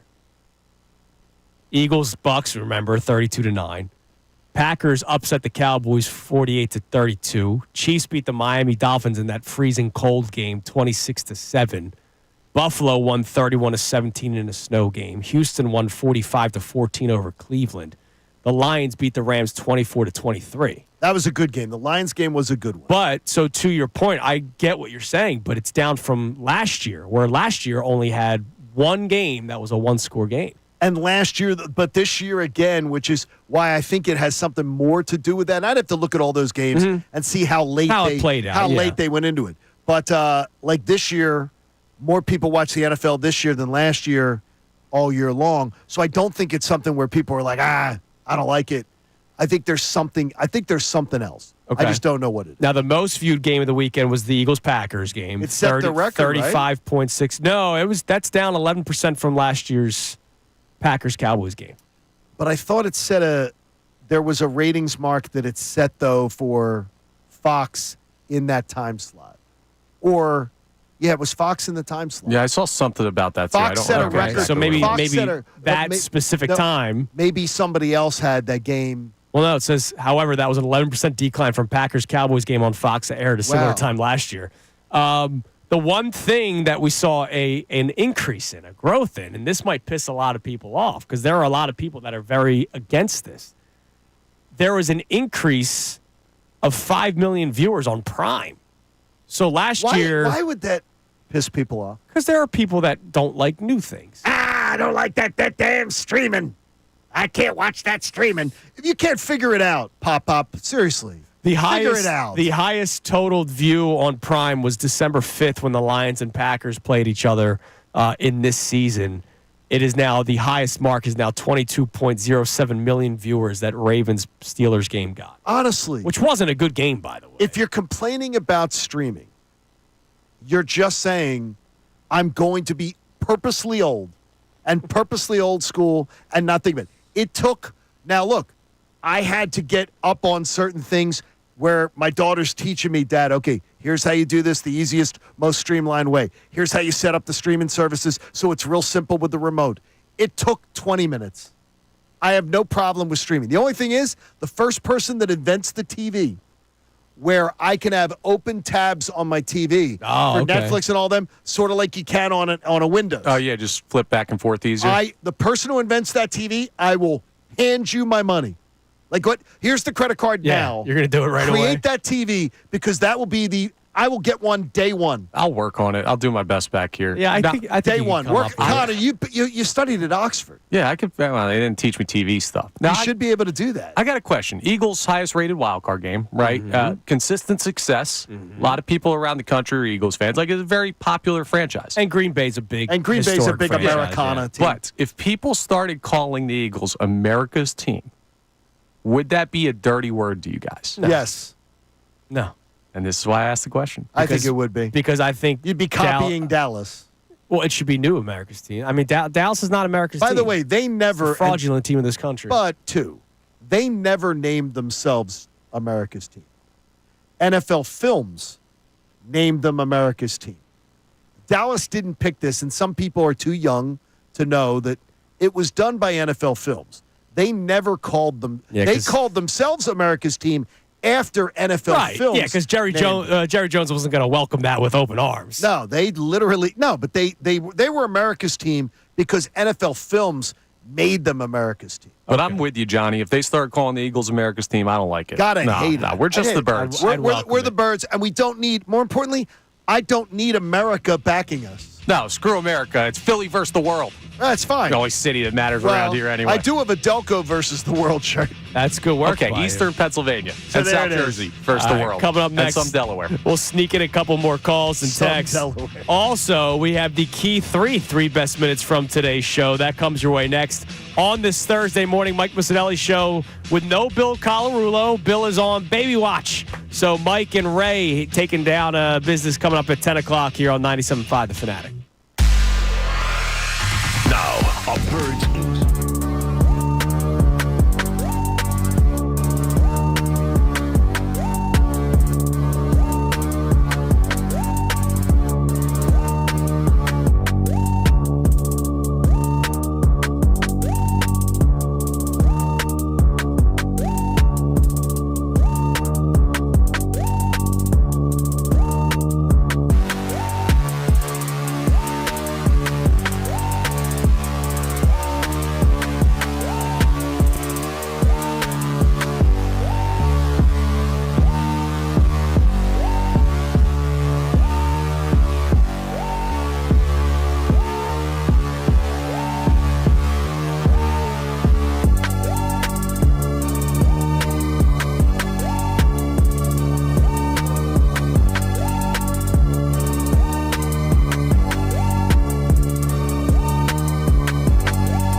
Fanatic. Mike Missanelli show coming your way at 10 o'clock. They're on the road today, Johnny, at the Philadelphia Auto Show at the Convention Center. You were there yesterday. I was there yesterday. Shout out to Eric Simon for hooking me up some tickets from our promotions office. I've gone there a couple of times now. One year was a lot of fun. Me and my buddy Eric went, and there was like some happy hour attached to it. So we basically just got, blitzed and then just walked around, looked at cars for like an hour and a half. It was actually really fun. But yesterday was a cooler experience. No offense to my buddy Eric. I took Cooper, and dude, his eyes took up his entire face and was just sprinting from car to car to car. So you're saying like a little kid would have as much fun at the auto show as sometimes some adults. Dude, if not more, as long as you're willing to chase a little bit, because Cooper sometimes forgot the hold hand rule. And it was okay. There was enough space. Yes, it's such a big center that like it's not like you're shoulder to shoulder the entire time. There's plenty of room, especially because a lot of people are in line to do like the test drives. We didn't care about that yesterday. That's some of the most fun at the auto show, though. Oh, I'm sure. But I just responded to Ray's tweet. I took a picture of Cooper yesterday. Somebody built a Lightning McQueen. Oh, my gosh. And Cars is his favorite movie. I'm not joking, dropped to his knees. I posted the photo. He dropped to his knees and was like shaking. It's Lightning McQueen. That's Lightning McQueen. So it's a really cool place. It was cool to experience seeing it like through the eyes of my son, but also now being some there people today will drop to their knees if they see Mike Missanelli in person. It'll be like, that's Mike Missanelli. And some Temple kids might drop to their knees saying right down. Hey, the kids in my class last night met my new class. They almost all of them know who Ray Dunn is and Silvana Kelleher. Damn right. Love that. Now, you, 3 kids knew. Nah, I'm old, man. I'm an old head. 3 kids knew you were. They more knew you. But 3 kids knew you were a Temple person. I'm getting into Unk territory, man. All right, I'm an old head now when it comes to the Temple. What are you Temple getting scene. into? You've been there since you were 17. Great territory. You're in fact ahead of me on the Unk scale. All right, let's go to the phones. Let's go to our man Michael and Yardley. What's up, Michael? What's up? What's up? Good morning, guys. How you doing? We're What's great, up, buddy? brother. Good to hear from you. Good to hear from you guys too. Really quick shout out. We're 9 days out from the fight at Wells Fargo Center. My man, my client, Eddie Alvarez. Yeah, the bare knuckle fighting, man. I got to play golf with Eddie last year. Oh yeah, Had a he's good blast. dude. He is Good fantastic. We're getting him in shape. He has to cut a little bit more weight, but we're getting him ready for that fight. So wanted to quick shout him out. Talking about the game, there are 2 very specific matchups that I'm looking forward to, and that is Burks against the crossing routes off of play action with Kupp and with Puka Nacua coming across the middle. He struggled a little bit in that game, that last game of the season, when he was playing against the Giants when they brought some crossing routes. So I'm looking specifically for that, and I'm looking for the matchup of Verse against Lane Johnson or Mailata. Sometimes he goes left side, right side, but Verse, he's a good young player. And he, I guess he has his head up in the air. He's excited about his last week performance. So those are the 2 specific matchups that I want you guys looking for throughout this game. That's going to tell the difference. Yeah, look, they're quick coming off the edge, and thanks for the call, Thanks, Michael. buddy. And good luck to you. They're quick off the edge, but if you're running at them, dude, Lane Johnson, he's going to manhandle them. By the way, none of them. Now, the youngsters, they've got some really good youngsters. I don't think any of them are more accomplished or better than Micah Parsons. No. And the Eagles have owned Micah Parsons. Yes, they have. They've owned him. Dude, last week, that Packers team has a good pass rush. And I know at times the offensive line struggled, but if they start running the football the way that they should this weekend, this isn't just a, hey, run the ball. That's what we do in Philly conversation. No, like the game plan literally screams run the football against the Rams. They do that, this offensive line is going to eat on Sunday. I'm telling you, I love it. And then it. so will Saquon. I love your attitude. You really are bringing it. I'm with you, You're bringing man. it. Yeah, but you really are. Yeah, but today you sound it. I haven't understood. Today you sound it. Well, people have been bringing me down. I allowed people to bring me down this week. All right? That should never happen. I'm good today. You are bringing it today. I'm proud of you. Let's go to Milan. Milan, you're on the Fanatic. What's going on, guys? What are you up, Morning, buddy? guys. Good man. I wanted to bring up a quick. I forget which one you were talking about it, but between switching apps on TV. Yes. Yeah, it's called Apple TV. It exists. No, but I mean, I have to buy. I don't want to buy an Apple TV though. I just want it's like $90. You just said whoever makes it, I'll pay money for it. No, I want LG to do it. I want one of the main manufacturers to do it. He's a brand guy, Milan. I can tell. Well, That's okay. all right, brand No, loyalist. for a TV, I'm a brand loyalist. All right. Well, I can't help you. I got you, though. I appreciate it. But I wanted to talk about one thing, and it's pissing me off. It's all of Philly complaining about how Jalen Hurts is taking negative plays, and he's getting sacked. What if I were to give you like a red pill, blue pill type of deal, right? Mm-hmm. Okay. Beginning of the season, didn't start yet. After last year and how many times he turned the ball over. On one hand, I give you a proposal where it's we get to the playoffs. He has probably, I think, 10 or 8 less turnovers? I forget what it was. But we get to the playoffs and we have an outstanding running game, and he takes more hits and losses like sacks. Or, on the other hand, we have a way better passing game. A.J. Brown has a crazy year. Devontae Smith has a crazy year, just like the year before. But we're not guaranteed a playoff spot. Which one do you take? Yeah, you would take the ground game. Take the. Now, there's a lot of people, Milan, that do say they think they have to win by throwing the football, and that's a mindset that has been burned into the brain from the NFL themselves, because that's what teams have told you they need to do. But I'm all about going against the grain in your first pill example of, hey, limiting turnovers, doing the sure thing, which with this team, with all due respect to DeAndre Swift, this isn't DeAndre Swift. This is Saquon Barkley. Yeah, and then one last point, right? You know the last time we played Stafford in the snow? Yeah, that was a nice game. But remember, you were trailing in that game for 3 quarters. Remember? Yeah, we were trailing. But they won. They did. But Damn I right, just Milan. remember. Thanks for the call. But they won. I've never heard the name Milan before. I like it. Milan. Look at that. Good name. Strong. I think there's a city named after him. Damn right. The city's named after him. You're right. Time now for the Kincade Salciunas Key 3. 3 best minutes from today's show, brought to you by Vonsi Brewing.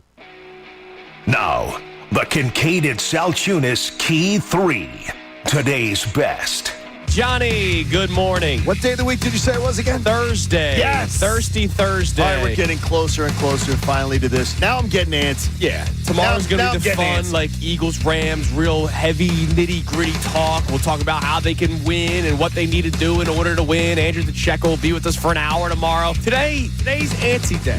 How do you balance the hunger for a Super Bowl? And let's face it, you have it. You have made reservations for restaurants in New Orleans. You made them weeks ago. Hell, maybe we've probably surpassed a month. It was before now. Christmas. Yeah. Okay, so it was after the Ravens game. So over a month ago, John Kincade already started making reservations for New Orleans. That's expectation, that's want, that's starvation. How do you balance that? Coming off of a game where the offense did not look good, right? The offense did not look good for the course of 4 quarters. But how do you balance that with the joy of winning a playoff game? See, to me I feel like I enjoy wins more than people who are 20, 25 years younger than me. Could be. Especially playoff wins. I've been fascinated this week. I told you that I am a sensitive person. I left the show Monday on the way home when we walked out of here. I left the show Monday very baffled by the sort of negative vibe. Yes. Because to me, having the Eagles in the playoffs was such a big deal for the first half of my life. And the second half of my life, having the Eagles in the playoffs has meant the weight on the shoulders of expectations. I personally like weight of expectations myself. I think that I would rather have expectations and pressure than not in life. Right. So to me, I enjoy it. And for my team, even being in a playoff game, I'm always appreciative. But to see my team win a playoff game, I don't care what game it is, wild card or otherwise, it's a blast for me.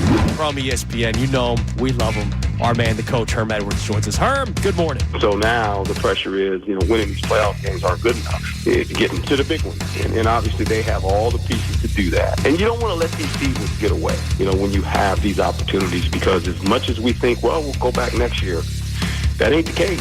I believe this team is great. Absolutely. I believe they're a great team. So I'm not worried about an effort where they got by 12, because as I showed you earlier in the week, I gave 8 examples where the Eagles were in multiple playoff games in one season where their first game was their worst game. So I'm not going to overreact to it. And I thoroughly expect the Eagles to show out on Sunday afternoon. Show out. And to just put on a show. Right. And I agree with you, but it's interesting. We've now reached Thursday, but the first 3 days of this week, every day we think it's going to turn toward a more positive kind of day. We keep on getting. Yesterday was a little better. It was better, but we still got people that go, oh my God, the passing offense.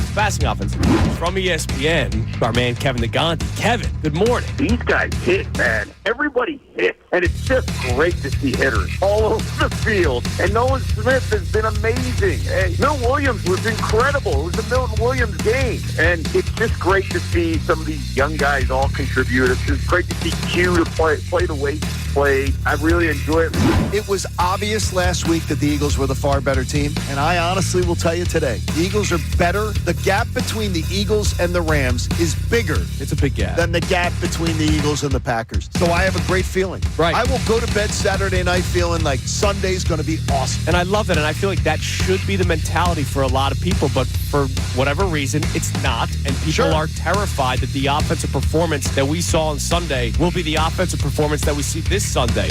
All right, that is the Key 3 presented by Von C. Brewing Company in Norristown. Check out their Key 3, the OG Pils legendary Philly Lager, gold medal winner at the 2023 World Beer Cup for Best American Pilsner, but unlike Joel Embiid, they keep on going. The Walking on Clouds, which is Von C's flagship hazy IPA. Where and Johnny, he'd probably trip.